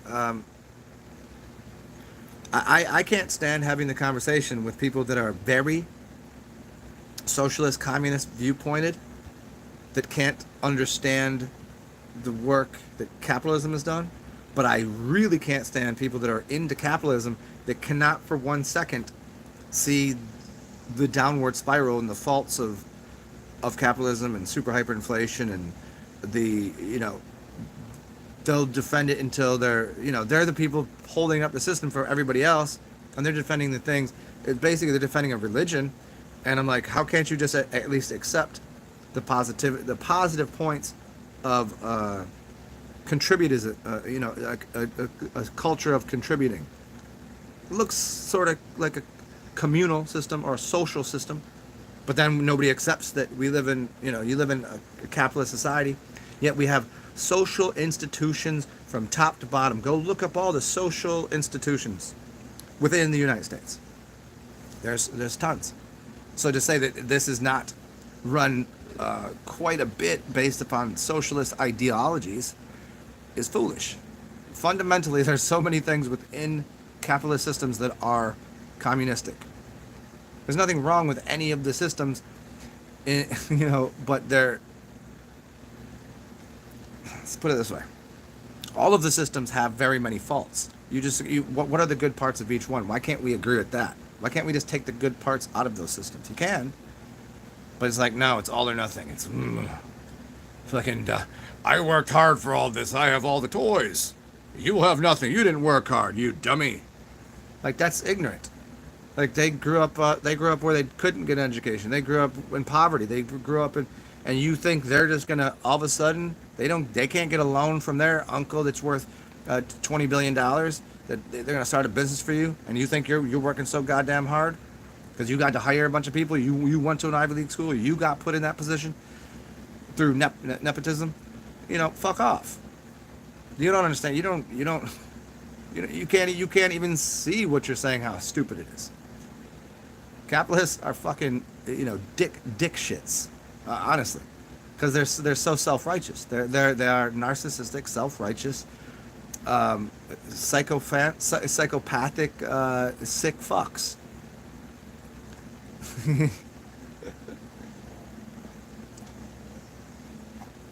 And there's the people that believe in somewhat contributism. Can't even say the word. Contribution. How would you say it's like a communal word? It's like to contribute. It's part of a system. Like people that want to see something more communistic means the word is common. To everyone is to a degree equal in their share of things. It doesn't mean give one cocksucker everything. Granted, that's how it works in a lot of these systems. And then everybody else, so they'll be the billionaire, still running a market economy based upon it, and they still seem to have stocks and bonds. But how come these guys? How if it's so communistic, why isn't everybody's house exactly the same? It doesn't work that way. These systems are all. It's not as cut and dry and pasted like that you read in the textbooks. There's nuances to these systems, and let me stop with this shit, because it's just there's no, having these conversations with people, they don't get it. They took economics. Yeah, I fucking took AP economics. I've also lived around and with people that were rich, and around people that fucking might rob you for the next meal, and living in different systems, you don't get how people's minds and attitudes work. Somebody was on Joe Rogan the other day, and they were talking about where depression comes from, and what they thought across the board it would be pretty much the same for everyone. And what they found, culturally, depression showed up for different reasons. And one of the questions was, they were trying to figure out, is they'd say, okay, you want to be happy, what would make you happy? And they kept seeing that if they were in the West versus in the East, certain countries, people would have a different thing that they would do that would somehow take them from the depression and make them happy. What they found is the people that in Western civilization, say America, they would do things for themselves to make themselves happy. But in all reality, it didn't make them happy. It wasn't part of their training of their mind.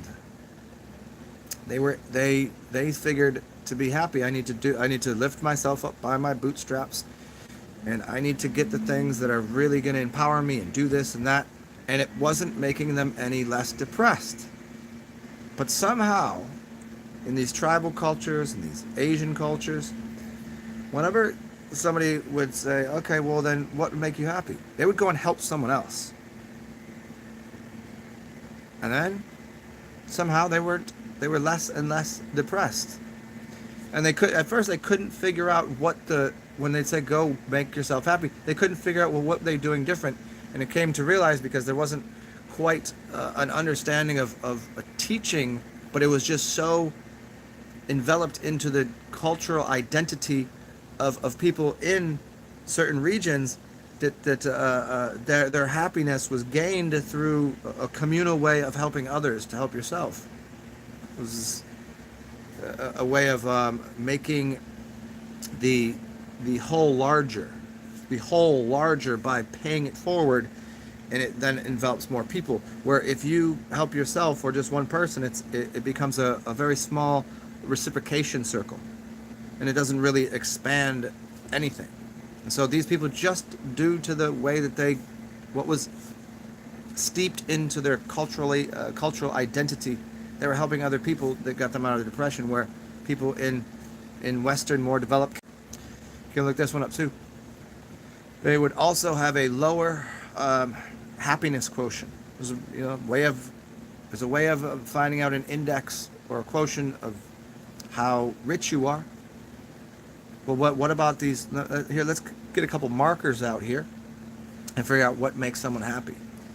And so they would do these happiness quotients things, like what does it take to be happy? And they would ask everybody all over the world, and then we'd go through these, and then they would use all of this questionnaire. And they'd go back through and say, okay, based on these things, where would you say your happiness is? And what is are you joyful? Right? And then they would speak all these different cultures.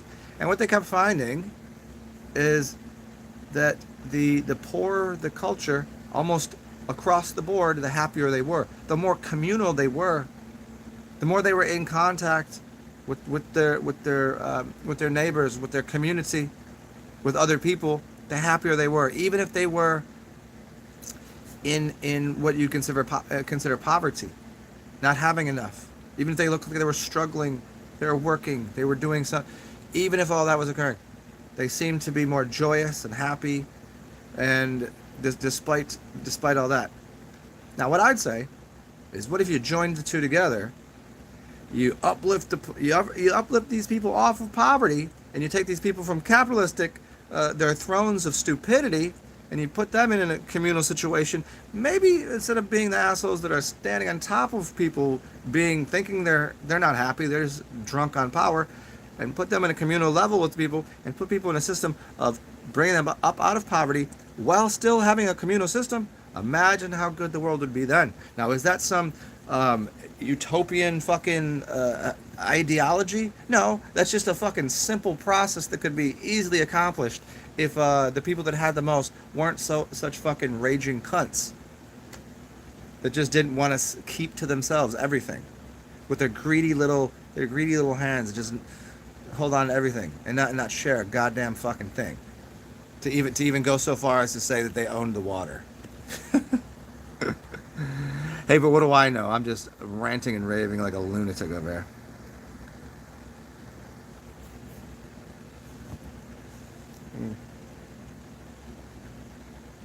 Hey, and Stan, I'm all for the ebb and the flow. I'm all for people having more and for people having less. I don't think everyone should have exactly the same. Oh no, it's not it's not necessarily it's equanimity. It's equanimity, not equality. Equality is dog shit. It will never work. It's stupid. It's foolish. It's moronic. Nothing is equal. Nothing equals nothing. Everything is what it is. You're like you. I'm like me. Everybody has different preferences and things, and it's equality is dog shit. Equanimity, however, access to energy, access to points of, that's what's important. If everything across the board is equanimitable, then that's progress to something. It's better than, this person. If this person's out here suffering, don't they necessarily need more hugs? Don't they need more food if they're starving? And this fat fuck over here, maybe he's suffering too, and he needs less food, and he needs to know how to control. Like, who knows? But equanimity and access to shit. Some people need access to certain things. Other people have complete access, and they don't really need all that. They're just like, I'm sitting on fucking 1,000 pounds of this shit, and somebody's over here like, 1 pound of that would be more than enough for me to survive for a lifetime. That doesn't seem right. That doesn't seem right. Yeah, access and equanimity, not equality, and not socialism or communism in the strictest of senses. By no means.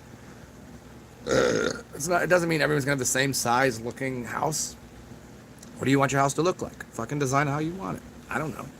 You like the shape and the colors like that. I like the shape and colors like this. If you want to overeat, go overeat it, fatty. Go eat until you got a fucking heart condition and you have congenital heart failure. You fat, filthy, floppy pile of fish shit. Go ahead, do it. It doesn't bother me. I mean, because there's more than enough food in the world. People just gotta stop wasting it. Just turning it into garbage. What's up in here? What's up, Matthew Maxwell? Some are more equal than others. Exactly.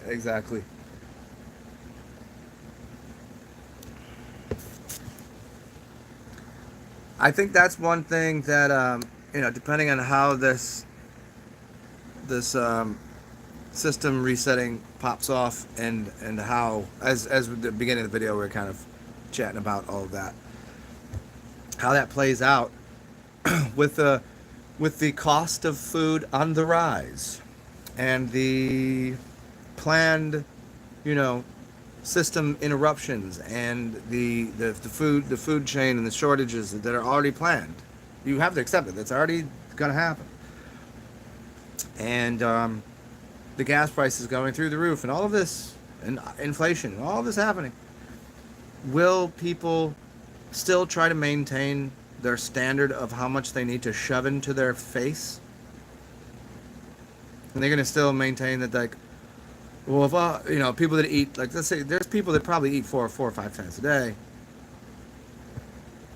I mean, okay. Or are they going to feel like if they don't eat like that anymore, that they can't survive? If they go to the store and, I mean, are they gonna try to maintain that? Because, I mean, and those people, look at their garbage cans. How much shit did they throw away? How much trash? How much do they overeat, for one, and how much do they throw away? Will it somehow just funnel in to go, hey, I can not only survive on less food, I'm actually going to be happier with less food. I don't really need it. It was just something. Or is it just going to turn into they have to maintain that level of eating and consumption habits, and they'll do whatever it takes for it? Like, let me give you another example, just on a little side note here. And these stupid idiots that you got to have these conversations with. There are less jobs right now than there have been, for many reasons. Lots of business closed down. What's the incentive for someone to go get a job that they're making, let's say $15 an hour at? And they don't necessarily live really close to where they're employed, but close enough. But they're got to drive to work back and forth every day. So they have that automotive bill. They have that car insurance bill. They got that gas bill that just went through the roof. They got that food that costs way more. Like, the amount of, that's not paying for that. That's not going to, what is their point of even going into the job? What's the point of doing that if it's not even offsetting the cost of them being there? It just gives them somewhere to be for 8 hours a day, right? Okay, let's just pretend that it does make sense. And they go and they do their $15 an hour job. This is not just cream on top of the whatever they're doing. That's not just, and let's not talk about taxes and everything, because now they're way under $10 an hour. Let's say they got to take care of kids. That's not paying for it. Now they have to take a second job. So they take a second job. So now they're working 80 hours a week. Now they got to pay even more for a babysitter. I mean, is anybody following how this happened? And now those two jobs, where's my job go? They needed two jobs because they got to take care of their kids. How do I get employed? Even though we already had less jobs, now one person has two jobs. Because they have to have two jobs. Because one job isn't going to pay enough. Where is this extra job coming from? We've got computers, we got tools, we got robots taking over jobs. Fine, I'm all for it. We got lower pay plus inflation. So Linda over here, who got a couple kids, cat, dog, feed. All right, housing costs are going up. If somebody moves, if you're not locked into a place, housing costs have gone through the roof. Around here, to get insurance on a house is insane. A lot of people in New Orleans, I have friends that pretty well off people. They're like, we're about to go buy a house, but it's not worth it because the insurance on a house is insane. It's absurd. And to get your car insured, super insane down here too. So now Linda, good woman, whatever, maybe husband, maybe not, who knows, she's 2 kids. She got 2 jobs. Barely making ends meet, 80 hours a week, never home. Somebody else taking care of the kids, got to pay for that. She got 2 jobs. Where's my job? You know what I'm saying? Is anybody doing the math here? You can't just you can't. It's not just here's a job out of thin air. You can't just do that. It's not gonna happen. And is the job even gonna be worth it for anybody to do? What's the point of what's the point if it's not even gonna pay for you to live?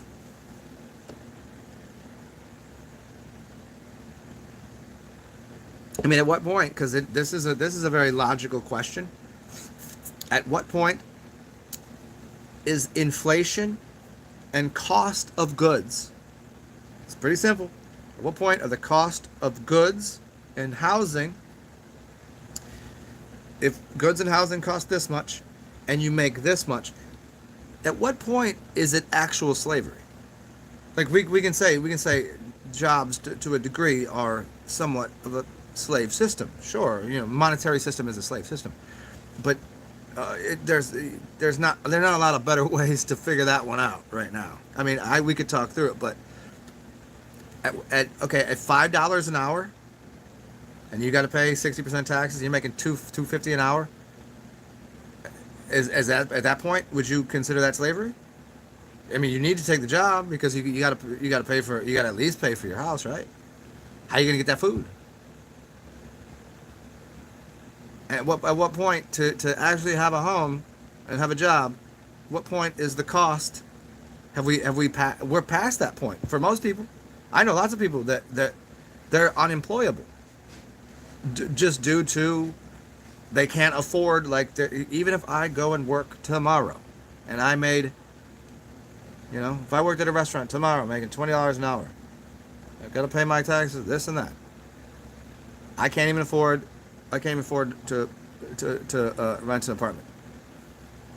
I know plenty of people in that boat. So what do they do? And then they fucking live three to a house. 7 on each other's feet. I mean, not a lot of what's up? Yeah.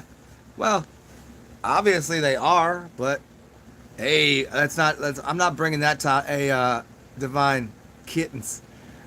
Yeah, overrated, obviously, but we're not gonna bring up what just occurred in the pop media and all that, because that's a big thing.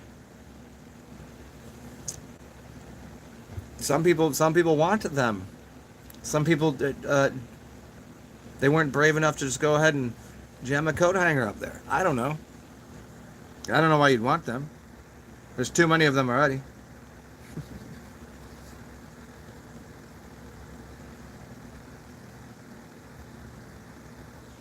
Yeah. Yeah, what is your name again here?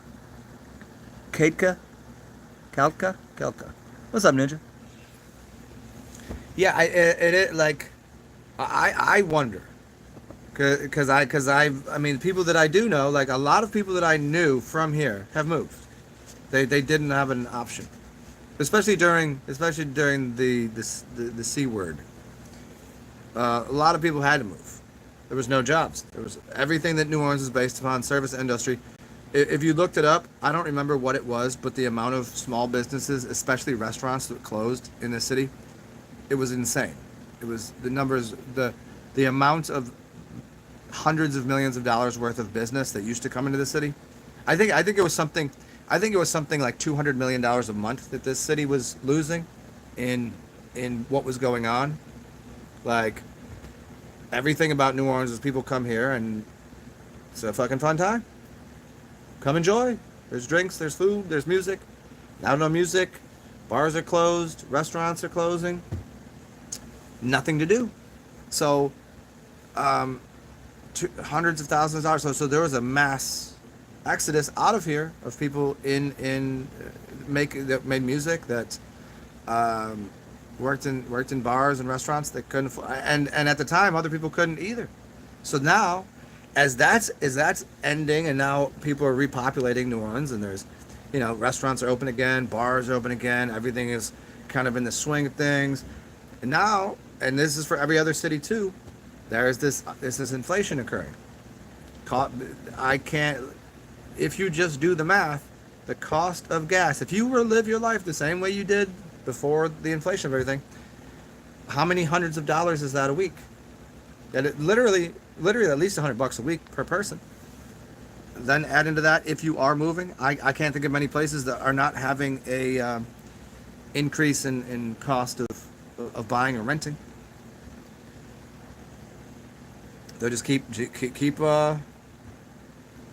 pumping into that market. You know, oh, it's worth more. It's worth more. It's worth more. I guess nobody understood how hyperinflation and super hyperinflation works.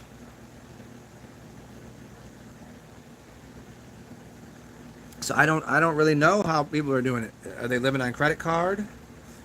I mean, I know a lot of people.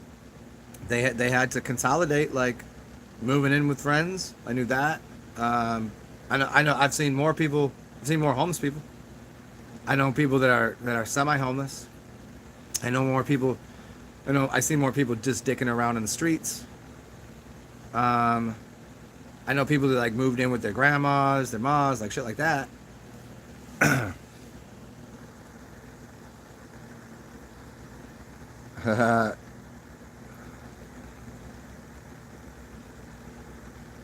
Restaurants. Are you asking or are you saying, Jimin? Well, here restaurants are opening back up, but it's still a struggle because, like right now, because it's summer here, at least, we're in lean season because no one wants to no one really visits New Orleans in July and August because it's too hot. I mean, I think it's lovely. I'd visit here. In fact, I moved here in August, but now people don't really. So restaurants are right now. They're not really hiring. In fact, they're letting people go right now.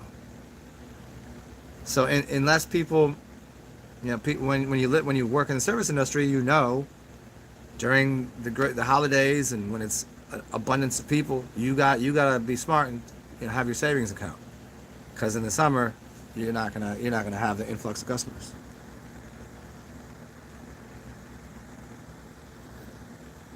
Ha ha ha ha ha. Ninja, the more of me that I become, the more unemployable you become. Oh, that's crazy. You know what's funny about that? That reminded me of a dream I had last night. And this dream, this is a dream that I looked into a mirror. I got my entire face tattooed. And I was thinking about it. So I get my face tattooed. And I look back in the mirror and I go, did I really just do that? And my first thought was like, I am 100% unemployable at this point. And very much look like, yeah, there's going to be a whole different variety of people that will even fuck with me. Like it was very, I just remembered that was pretty interesting face tattoo that I got. It was very complex. It was like here, and one over here. It was like right in here. It's crazy. See if I can visualize it again. Maybe I'll get it done.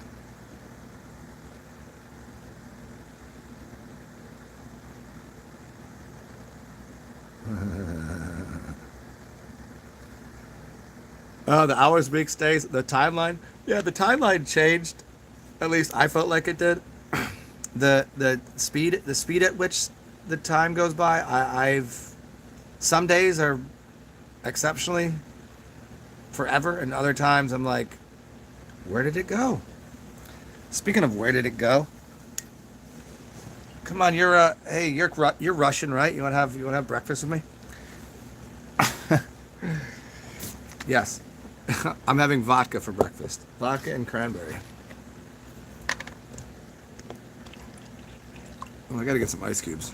Hey, if you guys would give me a moment here, let me go collect some ice cubes and we'll be back and we'll get farther into maybe we'll get a little more into this hyperinflation and I don't know, we'll see what you guys want to talk about.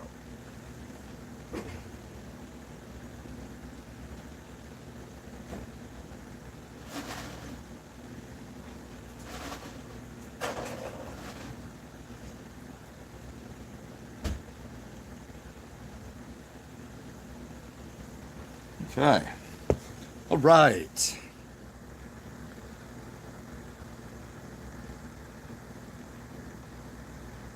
Jimino, it's like that over there too. Yeah, that's been the major thing is finding people that want to be employed. It just goes back to with being redundant. How many people is it really worth going and working? Like I was considering going and doing Uber Eats or like one of those delivery service things, right? Because I was like, man, I need to make a little bit more money here. I mean, you guys help me out as much as you can. I wish it was a little more because I really don't want to, but then I'm like looking at it, and I go to Reddit and I go to Uber and I go to whatever like Grubhub or whatever kind of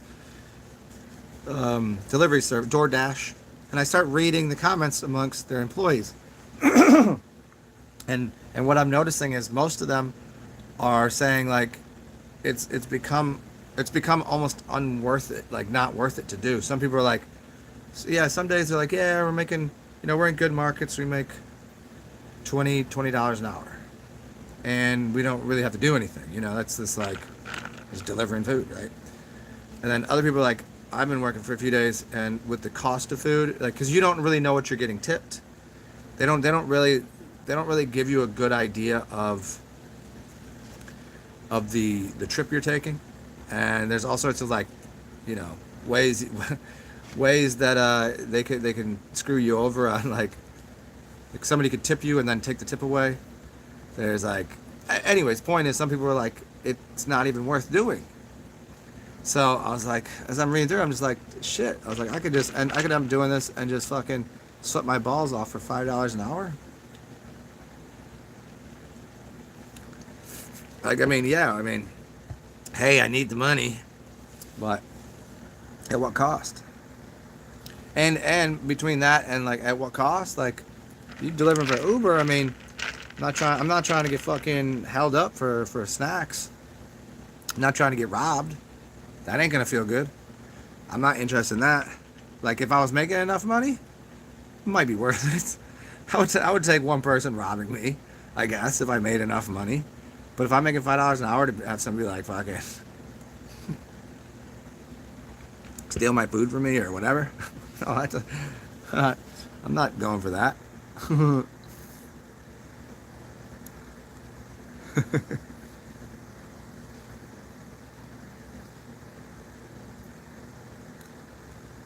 Matthew Maxwell, you got a couple face tats?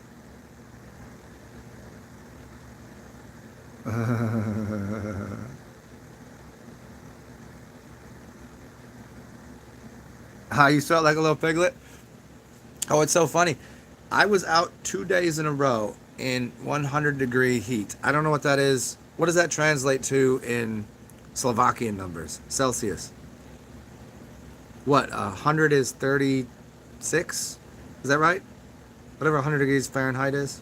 Yeah. I guess maybe even maybe higher than that. Anyways, and I was out in the sun, bright sun. And really, it didn't even, I don't know what the fuck happened. I think I might have broke something in my internal temperature system, or something happened. I really don't know, because hot is hot. Anything over 90 is hot. And then 2 days in a row, I was out in the sun, and excuse me, I barely got a suntan, and I could stare into the sun. It was crazy.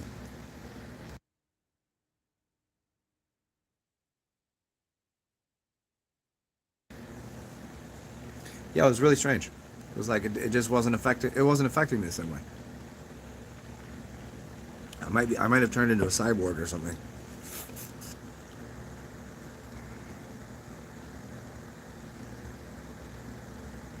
I mean, I've always loved the heat. I don't. It's not gonna bother me. I mean, yeah, it was pretty bad last year when it was in the high 90s with no electricity. It was pretty bad.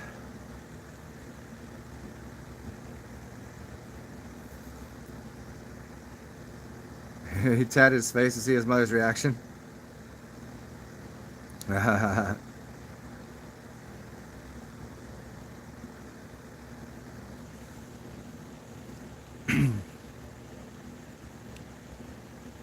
Jim, and no shit, I didn't know it was like that. Man, that would be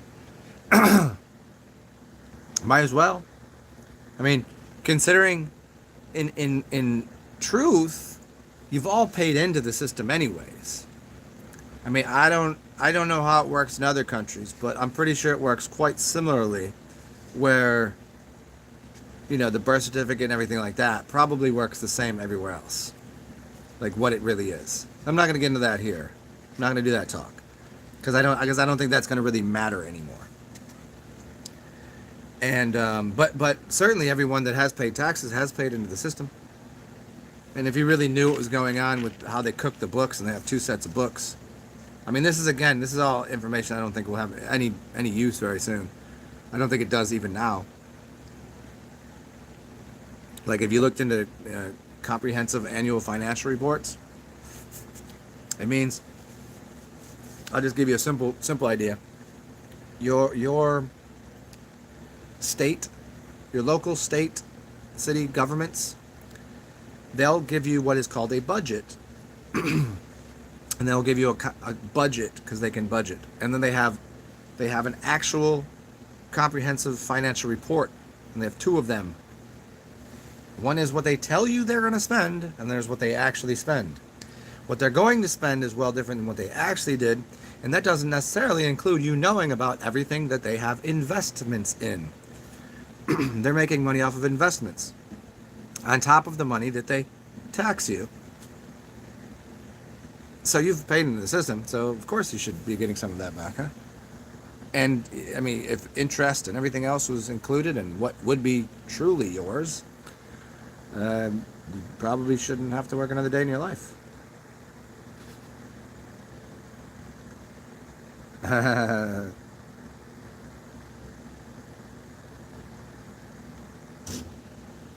Yeah.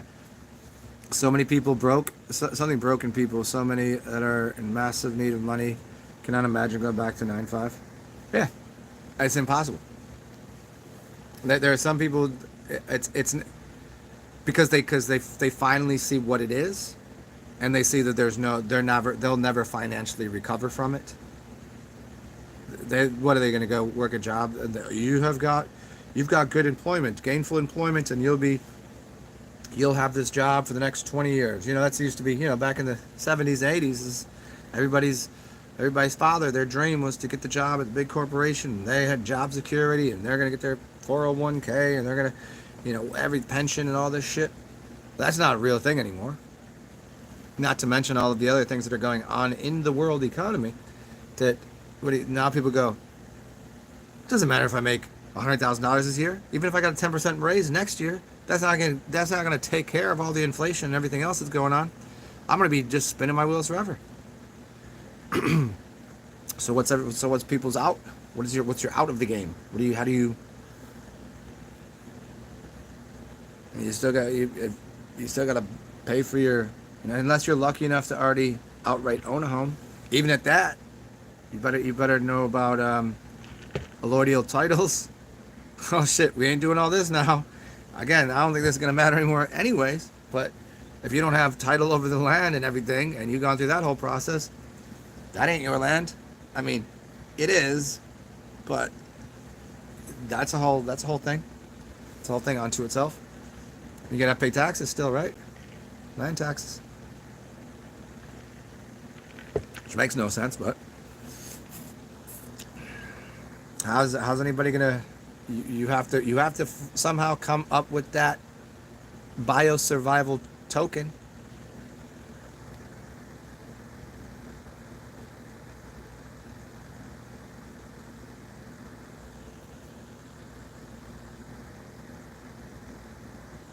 Divine. What's wrong with it is that the government controls every move. Well, Divine, to be clear, even at there's only a few people that are off grid enough where the government isn't. It doesn't have quite a bit of control over each and every move. Here's how much. You might not say so, but I would say most people. If you gave people the option of traveling I think most people would. I think there's only a few people that they're happy on their garden and their house and their plot of land. They're content. That's fine. But they're still that's only due to government restrictions. If you had your druthers and you just had here's me, I can go anywhere I want, do anything I want. The most people would choose the option of, at least for a while, exploring and engaging in different cultures and activities and dancing and making new friends and traveling the world. I think most people would choose to do that. And not only do I think that, I know that. There's only a few people that are not controlled in their movement patterns by financial institutions, which are secondarily controlled by governmental systems and that shit. I mean, I hear what you're saying is like once you're under the social credit thing, it is levels of like levels of slavery. Okay, so now they don't have. So let's think of it this way, though, Divine. If they had a job, they're at their job for 8 hours a day, plus their drive there and their drive home. So that is 10 hours completely controlled by the economic monetary system that the government controls. So that's 12 hours of their day already done, got taken care of. They're at their job. They're driving there, driving back. That's done. Now they give out free money. They have nowhere to be, so they do have a little more freedom. Less freedom because prices have gone up, but more freedom because they don't have to be at the job right there. So what are they going to do?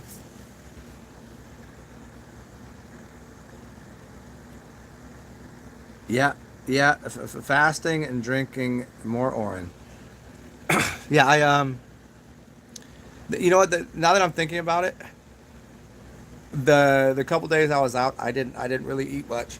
The past few days prior, like today, I think if I went out, I'd be warm because I got up and had a snack. It does. You'll cause your body to overheat if you start fasting and drink piss and drink orange, drink juice, drink beer. You'll stay cooler because you don't have to, because your body's not in the mode of once you start digesting something, your body heats up.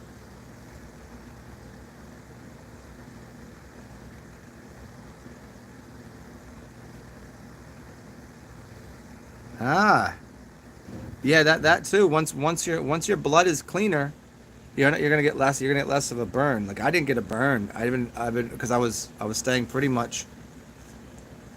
I was staying pretty much drinking beer and vodka. And that was about it, and lemonade. I was drinking lemonade, vodka, and beer, and I was cool. Chiron, yeah.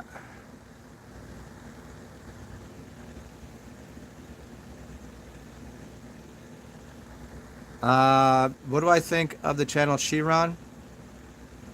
I've seen it. I haven't in a while. Have you heard of him? Yes, I have. It's been a while. I seed you about quantum conscious channel the other. What do you mean? You seen me? What do you mean? I said something about quantum. I haven't seen his channel in a while. His name's Matt, right? I've always liked his channel, but he he talks as much as I do, so it's kind of like I don't have that many hours in my day, and also I think he talks in a kind of confusing manner. I can't always follow what he's getting at.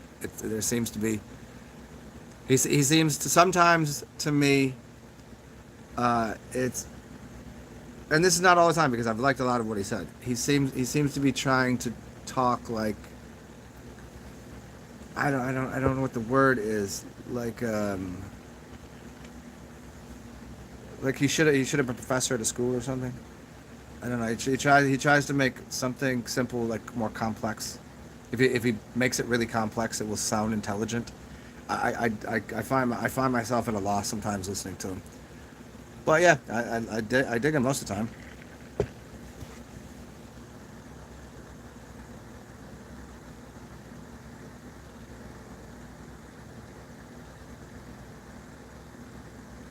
Ha ha ha ha, Ninja, that's hilarious.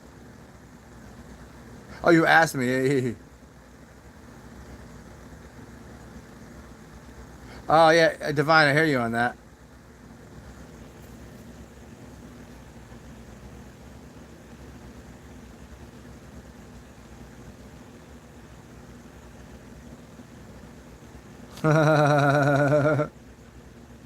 Your dog made you content being in your front yard. Ha ha ha ha ha. I love a job proposition. When you put the word proposition after the word employment or job, it usually means there's some physical favors being presented.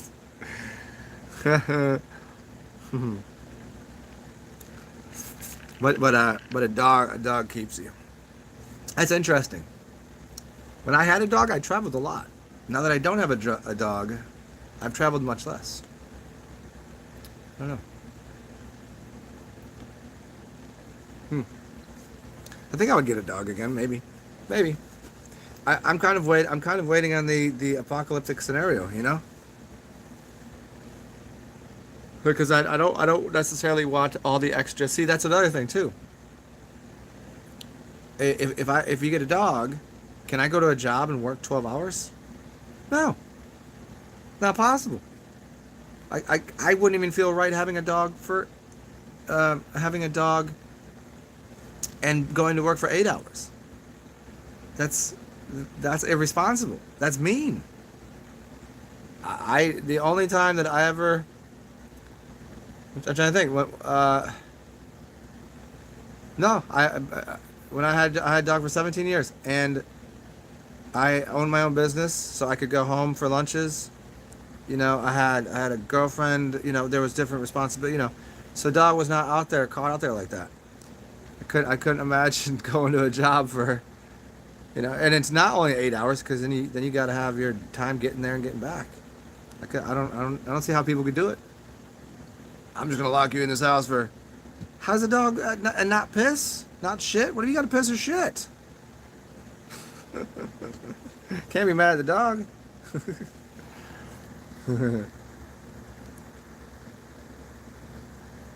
Dogs rule. People drool.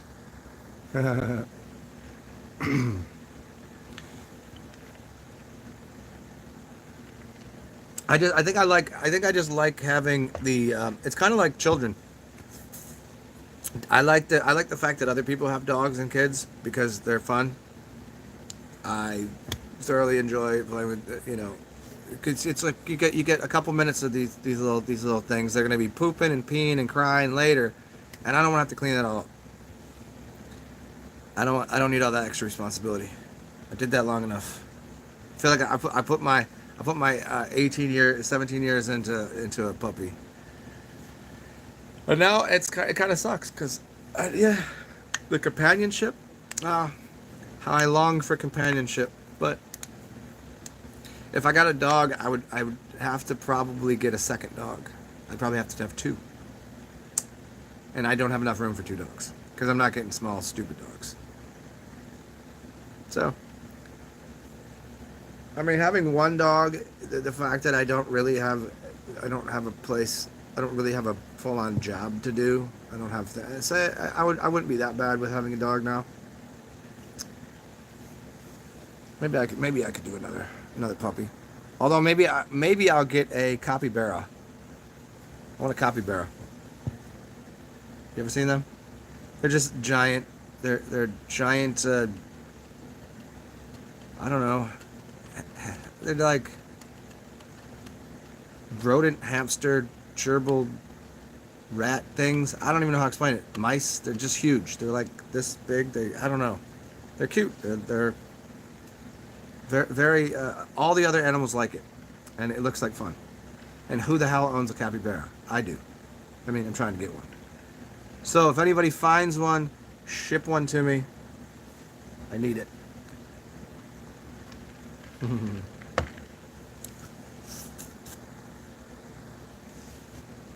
Black Sound, what's up? Raccoon life? Raccoons are cool.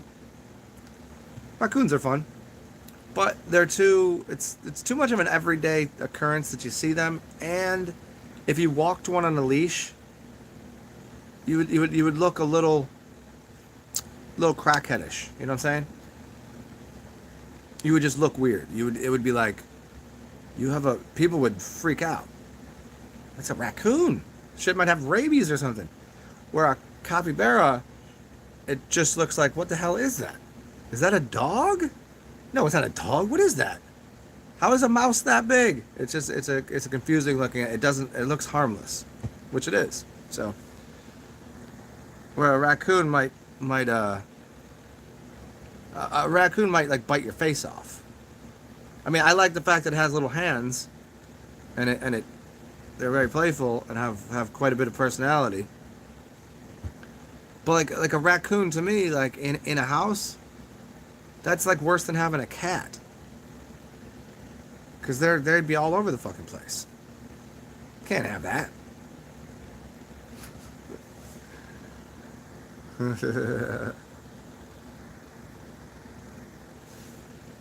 If anybody doesn't know what a capybara is, look it up. CAPYBARA.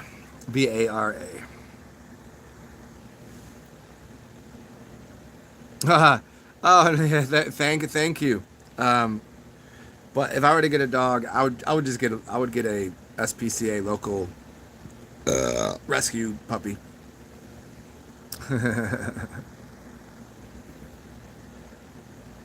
Black Sun, they can become docile and domesticated.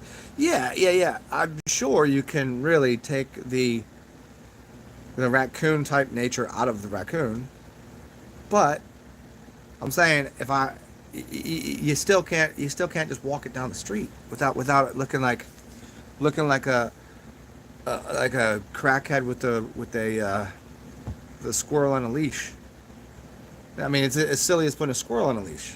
A raccoon, that's even crazier. Because they can get up on their back, but they can, and then you're walking down the street and you see a dog. There's no good passing bys there. You see a cat, you got a raccoon. There's a cat, there's a dog. That's not a good, little kid walking by, baby. That's a whole fucking chaotic adventure that I don't need. Yeah, you'd be in the country. Yeah, I hear you on that. I mean, for sure. If you in the country, you have different rules. I still have a certain standard set of,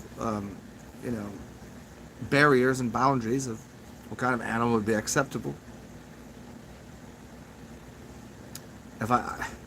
It's funny too because there are a lot of places in New Orleans that you'll see the weirdest things roaming free just in the streets. You see chickens everywhere. You see there's peacocks that walk around. There are just if you're just off of a major thoroughfare and you go into some of these back streets, there's all sorts of animals that you would never normally see.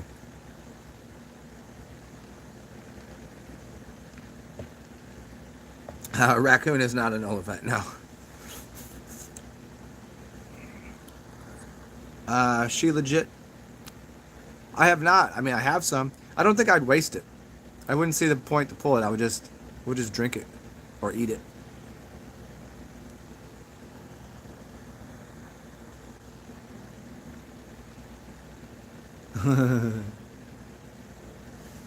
Oh, yeah.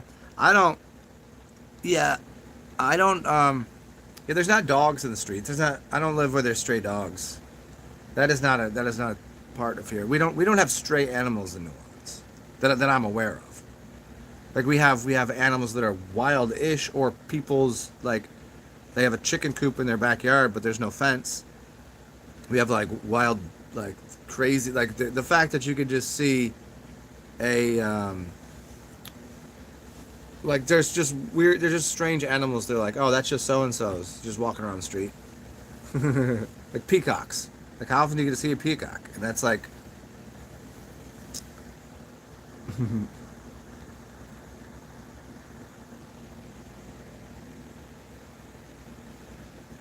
seeing dead birds everywhere?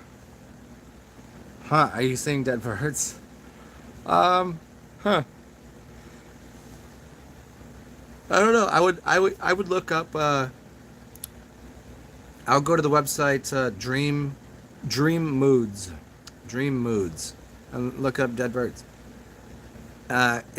It's probably omen-esque, depending on how many and what kind of bird.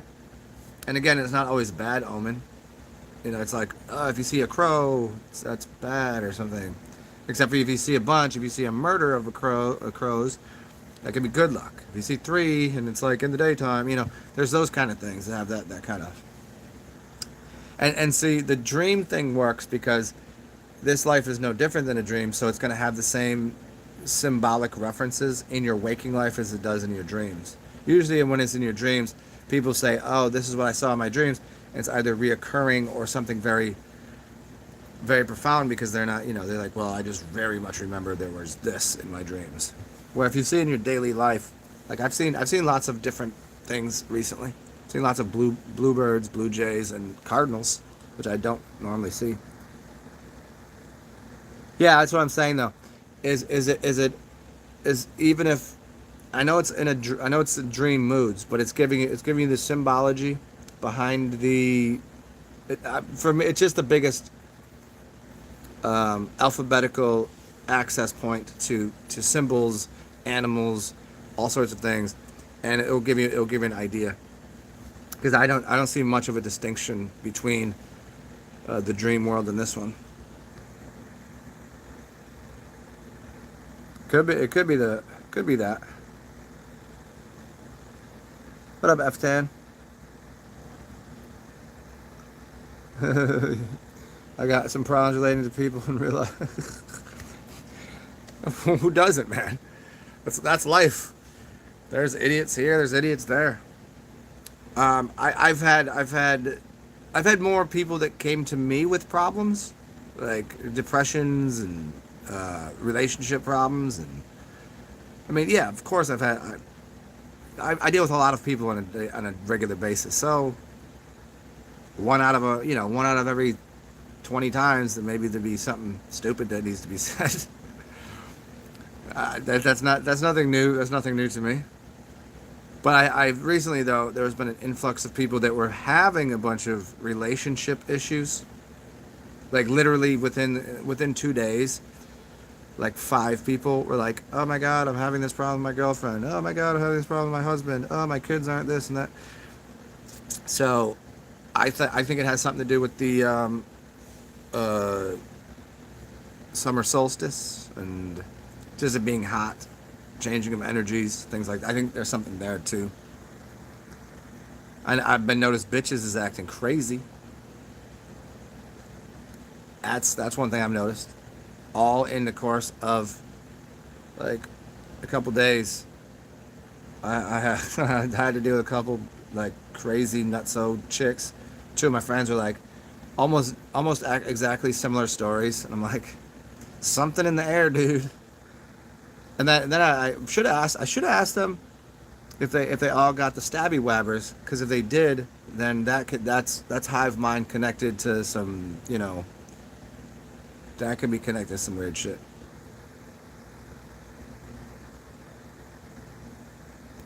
Ah. Dead birds conveying spiritual messages.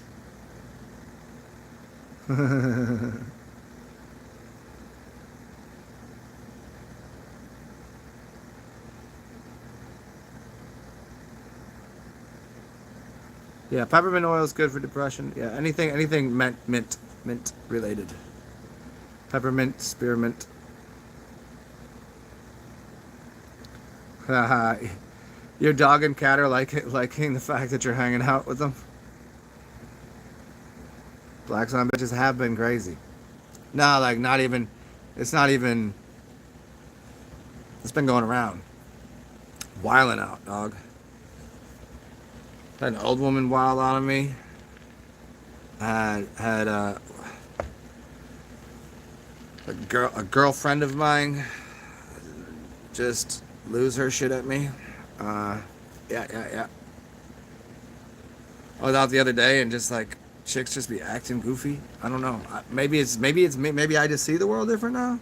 But I think there's something. I think there's something going on in the air. Something in the astrological signs and shit.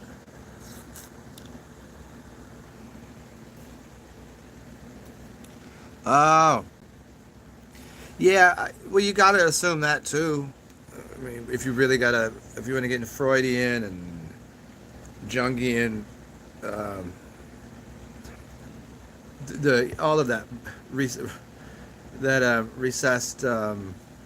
traumatic birthing and mother father relationship wounds.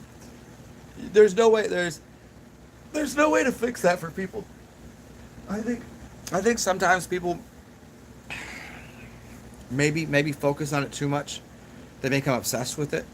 And if you become obsessed with it, then you'll have the trauma that's always going to be there with you. Like there's nothing free.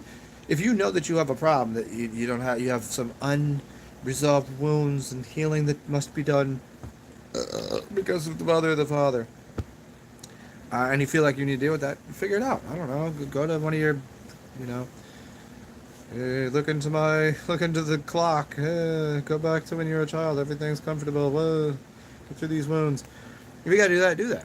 Um, but if you know that if you know that you fucking don't like your mom, or you know you don't like your dad, accept it and move the fuck on. Nothing I can do about it. What will every now and then some aspect of me go a little rage or a little anger or something, and it's not really because of someone else. It's because of it's a trigger from a early life trauma. Yeah, these things are gonna happen. You're not gonna get away from that. You're not gonna sit there as some fucking all-knowing, smelling spiritual guru. I'm just breathing in the ether. That's not it. You're gonna have your relationships in the world, and you're gonna have little bits and pieces um, that come off of you, and from them too. Most people don't even know that's a thing. Most people just go, "Oh yeah, my mom's just like that. Oh yeah, my dad's just like that." But then that comes out of them too. Like you realize like how much of an influence they had on your life, and you can, as soon as you recognize that, you can just go, "Is that a good one or a bad one? I don't like those influences. I'm not doing that." So that's most people don't. They're they're not gonna have an ability to even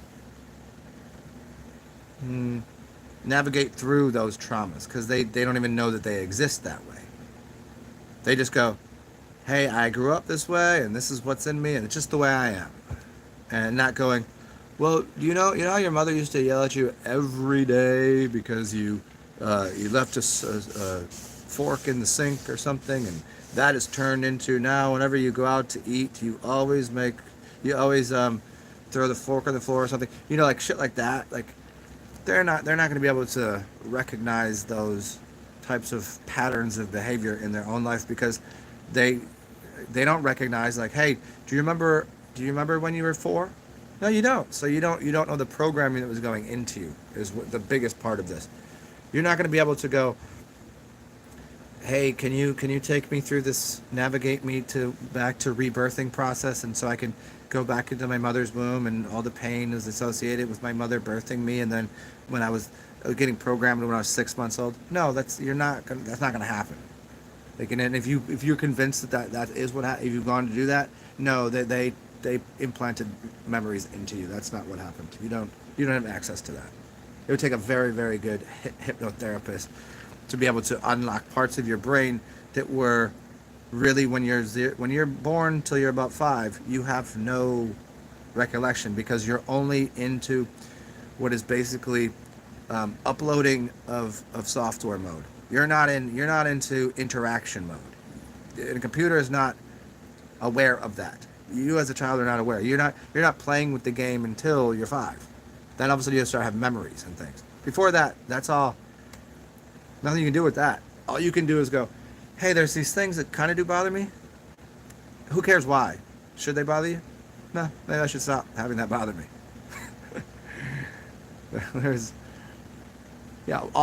All of that is to say that, you can just examine things that do give you traumas, triggers, things like that. It doesn't matter where they come from. If you like to, pinpoint it to the mommy dearest or daddy dudo, whatever it is, go for it. But it's just a matter of Most people are not in any. There's, say, 6 billion people, so we got 2 billion, maybe 2. Okay, so we got, how many people are even into the mode of trying to undo PTSDs, early life traumas? Who's even into that? Who can help with that? How long would it take? Do we have, and for what? It's hard enough for motherfuckers to even find a goddamn meal to take care of themselves today. It's hard enough for people to deal with just average standards of living, and you want them to go somehow unravel the history of the navel. Like shit. There's people spend their entire life trying to do that, and like actively do that, and don't even come close.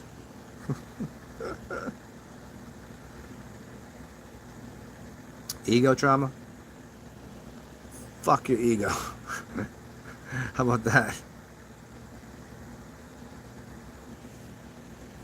Witches that lose their power become bitches. That sounds about right. And I think most of the time the reason they lose their power is because they abused it. I know witches that are...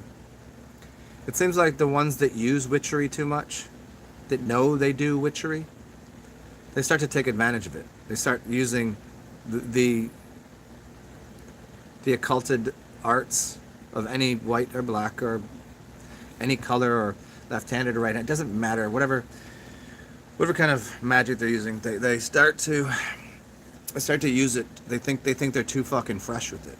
They think just because they're gonna rest on their laurels. And it's usually chicks that are decently good looking, and then they've got all their fine fancy jewels on, and just, I'm gonna do magic, and they start to play with people. They start to play with people's emotions, and they start to play with the reality in a very fucked up way, and all of a sudden they meet that motherfucker. They meet that warlock. They meet that one. I'm not the one to be played with. And then all of a sudden they don't get their way. And so in that way, they haven't lost their power. They're just not winning that round. They're not winning that game. You're playing with a more powerful magician here. You're dealing with a sorcerer. You don't win this one. And so once they catch wind that there are more powerful, they're in their little fishbowl doing their magic little tricks. They're just running tricks, like witches, tricks. You know what I'm talking about? Like a chick running her tricks. And all of a sudden her tricks don't work. Because she doesn't take care of herself, starts to get old, starts to get wretched. And her tricks don't work. And then she becomes a bitch. So witches' tricks don't work, then they become a bitch. That's a fact. Unless you grow old gracefully and you share your witchery.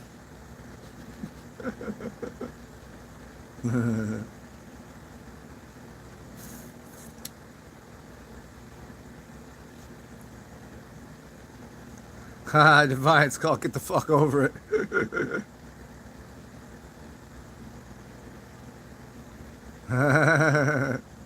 Oh, for sure. Yes, thank you for showing up. Hey, it's daytime for me, so glad I could be here. Yes, Dan, choose a different mother or father.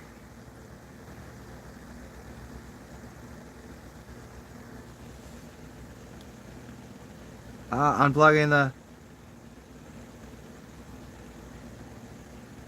Yeah, that's you're right, Ninja. Unplugging the Wi-Fi, it's huge. But here's the dilemma when people first do that. You know exactly what it is. When you're scrolling through and you're looking at the YouTube, whatever, and you have a little slight bit of anxiousness. Anxiousness is coming. It's an electrical signal, but it's also, you think that you could find the solution to all of life's problem. There's somewhere on the internet that's going to give you the exact solution you need for whatever it is. You have anxiety about something. You have depression about something. The solution is on there, and you unplug that thing. All of a sudden, you don't have access to that, and you go, oh. Now, if you just breathe for a second, and then you feel the difference in the air, the difference in the energetics, Speaking of the air, I've had my window closed, and I can tell it's a little stuffy in here, energetically stuffy. I had to close my window because it was too hot, like it was beaming hot in here. But I noticed, during when the power outages happened, oh dude, sleep like a baby. I'm comfortable as fuck. Everything to me just feels more, I don't know, like when you're walking through any building, you can feel, it's not just the lights that are on. You can feel that the lights are on. Even if you didn't know, even if you were blind, you would know the lights were on. That's kind of having an ability to feel more subtle energy. It's like even if I turn this fan off, I turn this off, I still know there's electricity in this room. There's nothing else turned on. The TV is off. There's nothing else that has any. But if the power and the power goes off in this building, it will be a palpable difference. And the router is definitely one major source of it.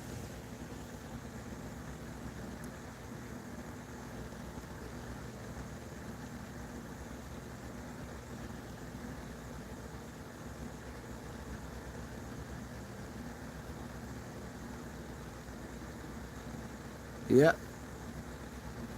Yeah, that's why I like to go to the park. If I'm here, I don't really like I want to be I don't know. Like if I'm here it's for a reason. Like if I'm here it's to use this thing to plug my phone in, to maybe watch to check out some new films, see what's going on. It's to use the electricity, right? So I'm kind of used to it. Because I think I get outside enough. I go out into the backyard. I go into the pool. That's huge. I go play with the ducks, take my shoes off. There's plenty of ways that I get out away from the electrical grid. And 99% of the time, I'm out there. Unless I'm making a video for you guys, I'm really not anywhere near my phone. Like, it might be on for some music, but usually not. Usually I just have it. I'm not fucking with it.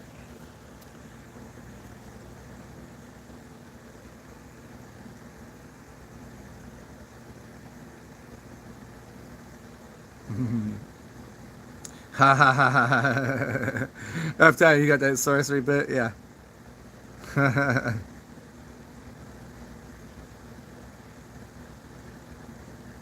Yeah, the solutions, I mean, the solutions are inside of you, certainly. You could come to the correct fundamental conclusion of the problems of the world. Like if you go, like right now, here, I'll solve all the problems in the world right now.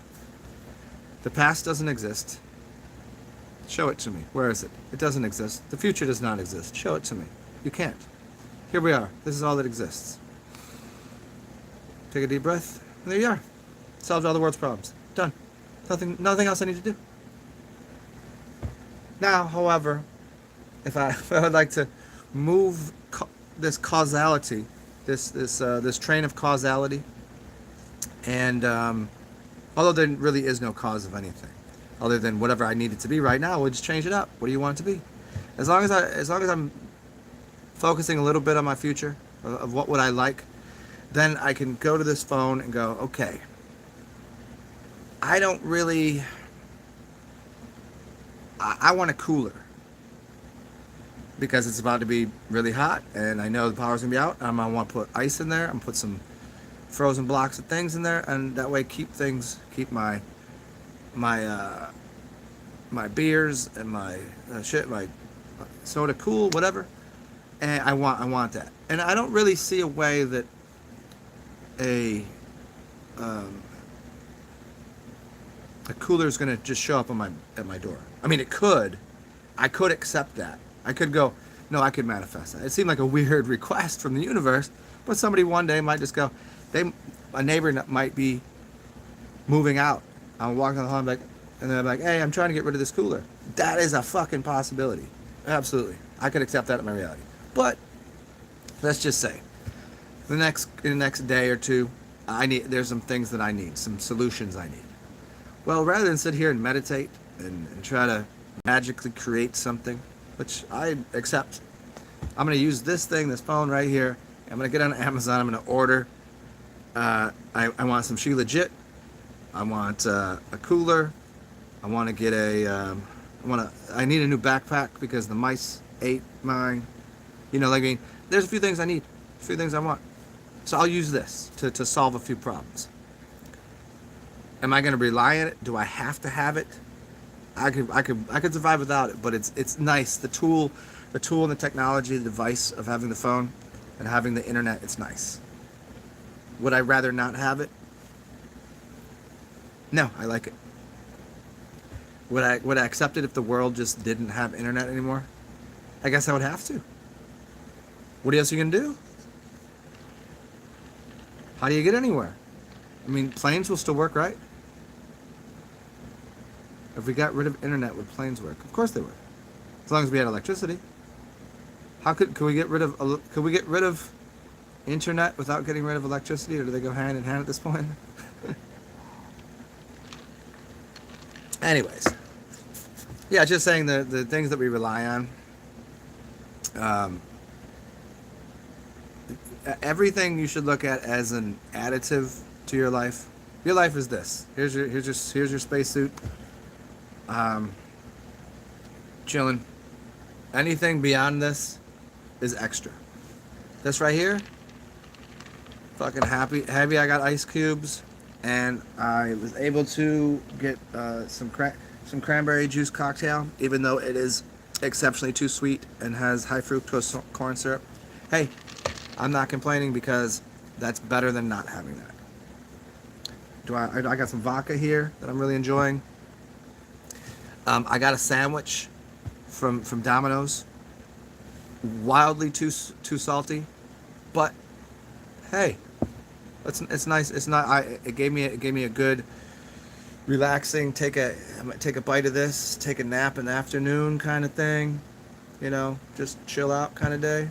So I was happy with it. Everything beyond what you already came to this earth with is an addition. Is like a little bonus. That's why you got to see things. As long as you know this phone, it could be a burden. It could be a burden if I answered every email and every text and every it would be a burden. I'm like, I'll be like, no, can't do this. I would throw this thing through the fucking door. I'd be like, just out the window, out of here.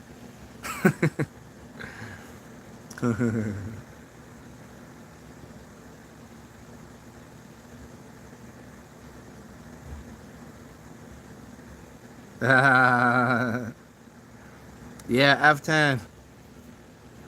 Yeah.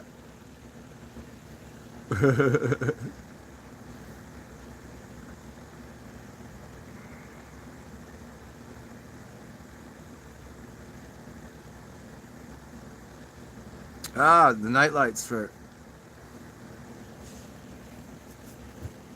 Yep, I do not have a washing machine here, which is I mean, I have a dishwashing machine, but not a clothes washing machine.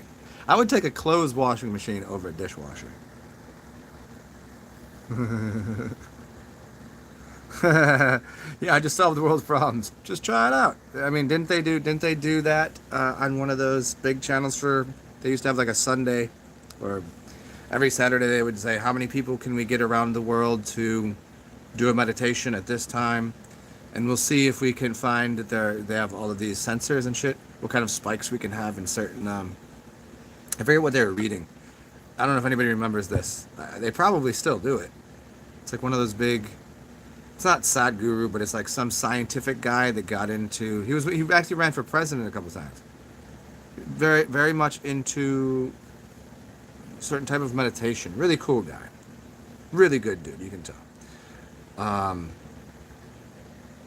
I forget who. I think he ran Independent or Green Party or something. Like 8 years ago.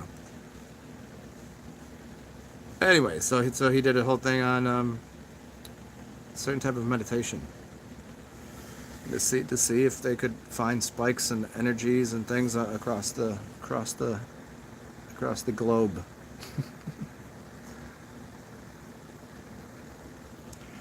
Why does nothing is nice? Yeah, my favorite bit on the word nice is George Carlin. He goes, "Isn't that nice?" No, that's nice.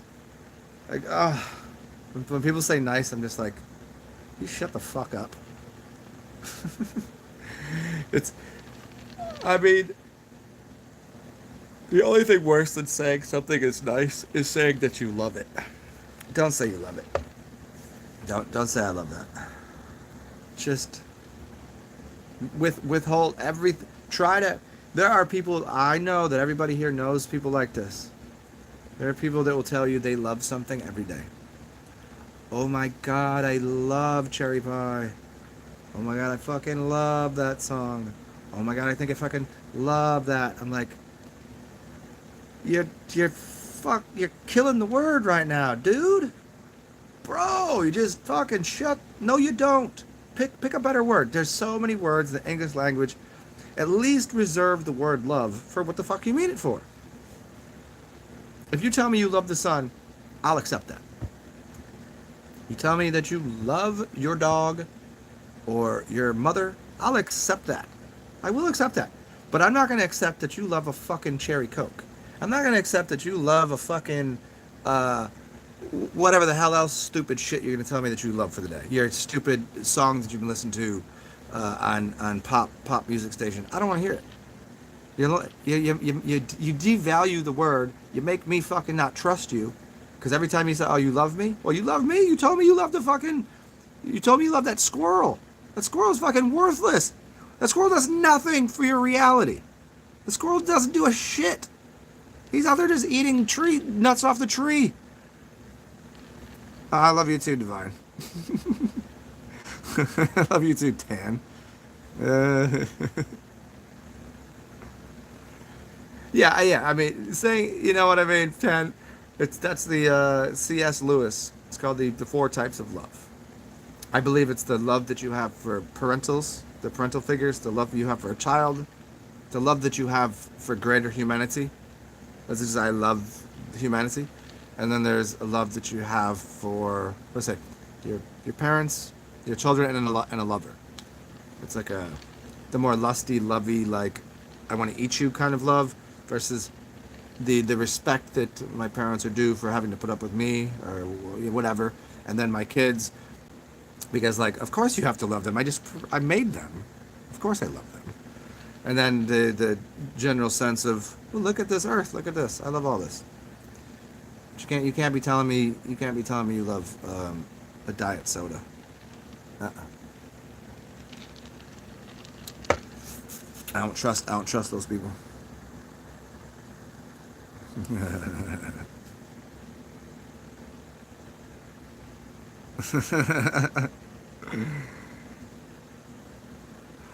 Okay. Well, Stan, you got a Cockney aunt? Okay.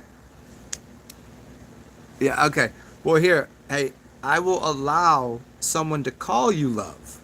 In New Orleans, that's a standard. You go talk to any old black lady, she's going to say, okay, love, okay. I get it. That's fine. That's the standard. I love you in a human form, like this human thing here. Everyone is love. That's fine. That is fine.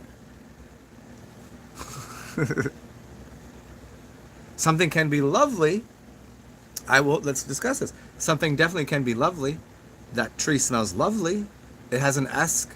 It has a love-ishness to it, an ish to what it is. That's fine.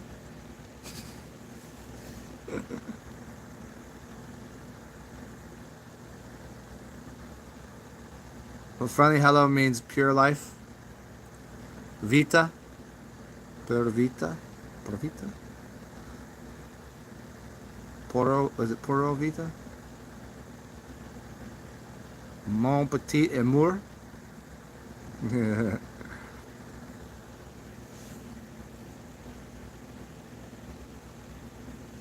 You only plug it when you need it. Yeah. I've done the turn off the thing once in a while, but I feel like I am, you know, It's I am strung to it. I'm bound to it when I'm inside for the most part. Like I'm using it in some way. Like I'm listening to a documentary. I'm watching a movie. I'm talking to somebody, emailing somebody. Fucking, it's yeah. I'm pretty much stuck to it. I mean, even at night, I might have on some binaural beats or something. Now, see, ain't that funny? Some people have problems sleeping. Maybe we should, examine. Let me study. Let me start through this one. Let's examine this. So people are having a problem getting to sleep. So what do? They put on binaural beats. What is the dilemma? If you have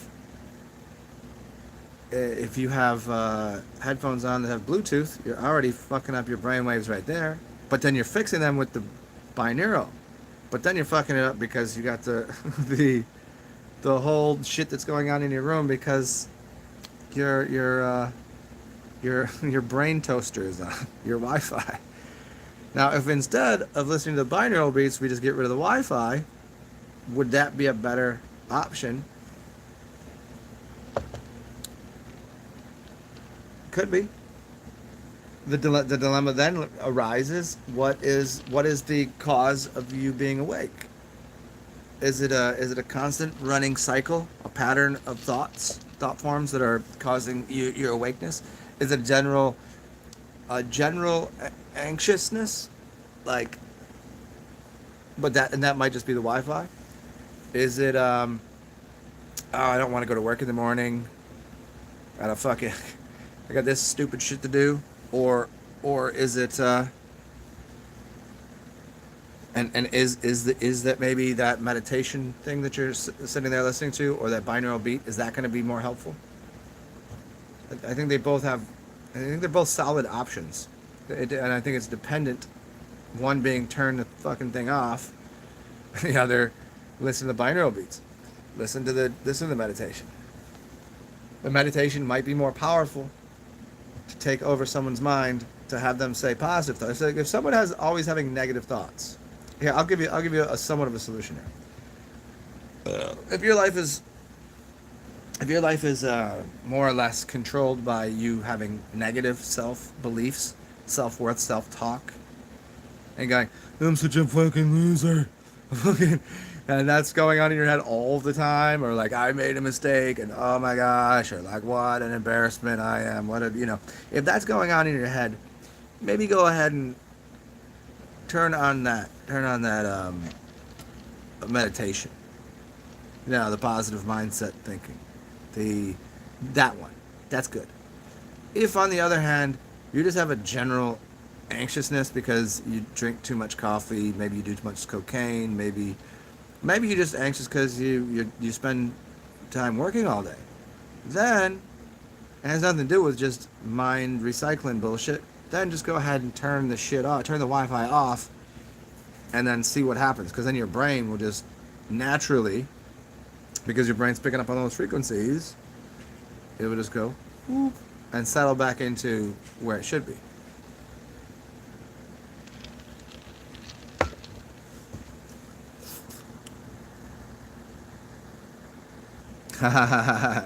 Yeah, F10. I have no idea why I know that.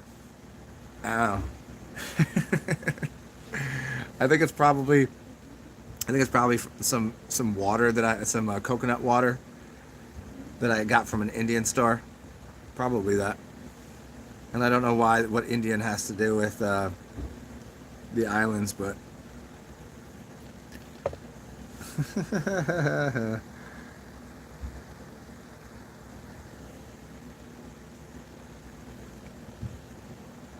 hmm.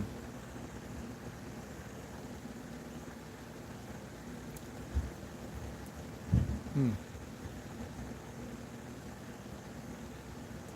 What to do. Let's see, it's almost, 2 hours and 40. Oh shit. I guess I'd kick it with you guys for a little bit more. Any other crazy things for me to cover right now? So we've covered Wi-Fi, we've covered frequencies, we've covered the resets, we've covered water. Well, we didn't fully cover water, but it's important. Maybe I'll do a whole one, and we'll do another one on the different kinds of water, different pH levels and things. We'll get into, even though I've done those so many times, but I know, I get it. I get it. I make long videos, so it's like, which one was it, dude? I'm like, I don't fucking know. Go watch them all. There's only about 5,000.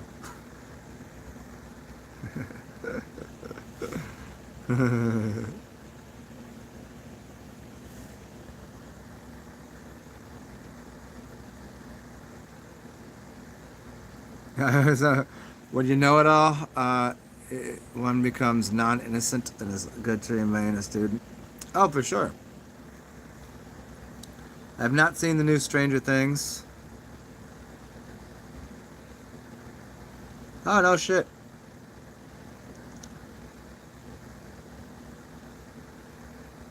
The fourth state of water, the exclusion zone, easy water.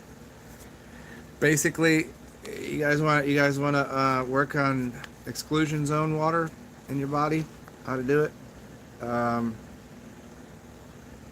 Basically, it has to do with surface tension. So surface tension of water is how thick is it between what you'd call air and what you'd call water. So that surface tension is how, like, you stick your finger in the water and you can tell there's a little bit of push there. Now, if we make that zone between where the air is and where the water less, you make the barrier less thick, then you're making the surface tension less and making the exclusion zone of water bigger. It's the very easy water. So it basically makes the water cells in your body more permeable. So if you have a cell and you need something to get in and out of there, if it's very thick on the outside, that will be hard to do. It will hold something in and not let something else in. But if we can loosen that up, then your body becomes more fluid. And so to make adjust the inter and extracellular fluid, there's a pressure system that is controlled by the outer part of the cell, or the top surface tension of the water, the easy zone. How do we make that zone softer, more malleable? And there are a few substances that you can use, and it does seem like, generally speaking, oxygenating the blood helps. Hydrogen peroxide can help, and I believe silica will help, and negatively ionized hydrogen. That's the big one. And you can actually see this happen real time underneath a microscope. You can prove it to yourself very easily without a microscope, that you would take some negatively ionized hydrogen. This is something that I don't know exactly the process of making it. I don't know if it's just because of there's usually magnesium and silica in it, but I don't know if that's just additions that are nice to have in there, or what effect that does. But the silica and magnesium might be helpful. But the negative ionized hydrogen, here, so you can prove it yourself, put that into some water, room temperature, take a tea bag, put it into water, then put it into water with negatively ionized hydrogen, and it will, all of a sudden, that tea bag in room temperature will look like it's warm water, because it's allowed the permeable outer part of the molecule, of the water molecule, to become less thick, and allows it, and so it's basically your body, you become more fluid. That would happen in your body. You're more easily transmute material. There's all that. Yeah, hydrogen water. Well, is hydrogen water different than negatively ionized hydrogen? I mean, I don't know if the terminology is just used interchangeably. But and there's also heavy water, which is an interesting one to research. We won't do that right now because I don't think it really has much use for us.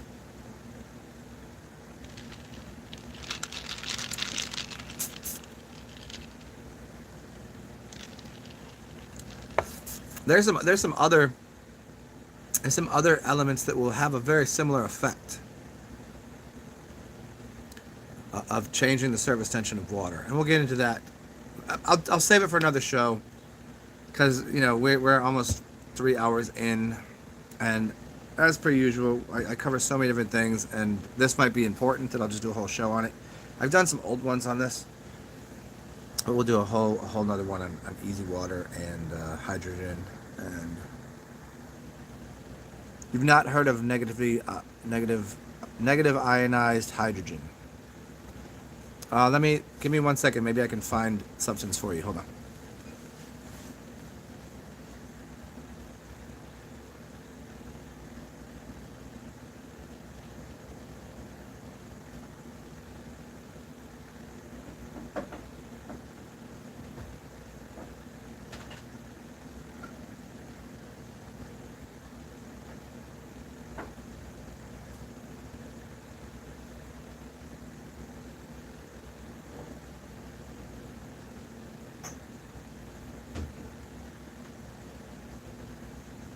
Yeah, here you go. Okay, here's what you're looking for. So,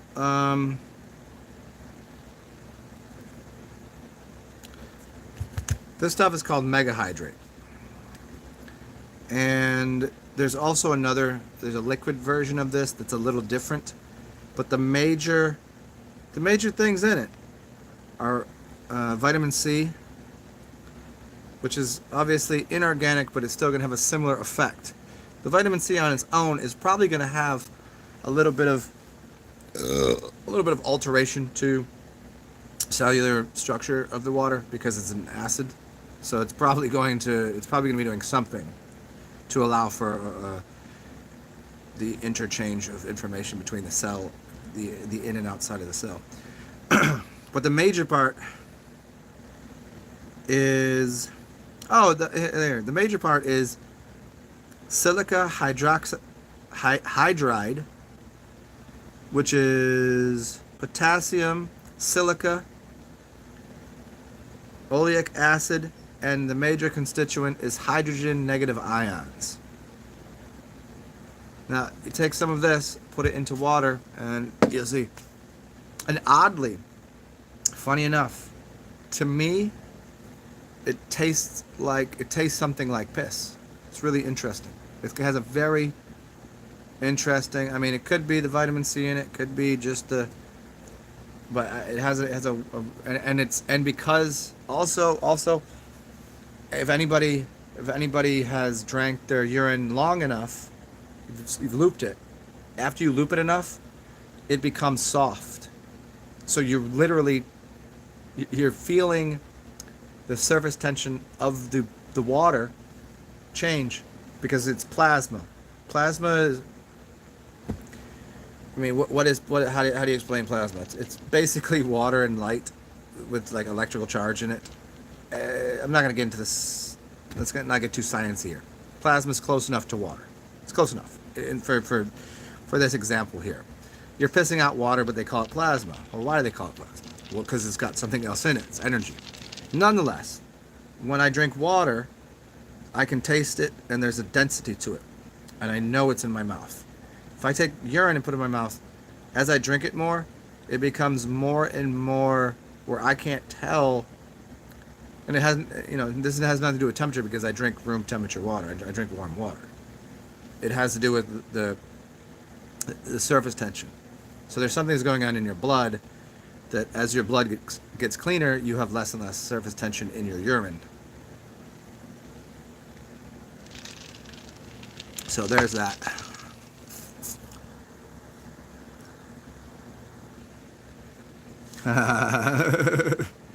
Walmart, hey, Ninja, Walmart's having a 24 for $20. Yeah, you should. Get on it, boy. Go do it. Oh, speaking of beer deals. Anybody want to buy me beers? That would be really righteous of you.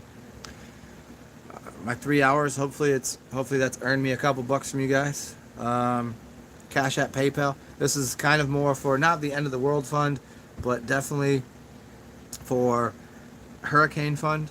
This is you're gonna fund my hurricane funds, which is beer, water, and juice. That's what you guys would be buying me if you'd like to donate to the cause of me having to deal with some days without electricity. Probably happen pretty soon. Cash App, PayPal, Venmo. It's in the description box. TsarXen. I appreciate it. And hey Ninja, if you still want to chat, I could chat with you later today. Yeah. There you go, Stan. Yes, sir.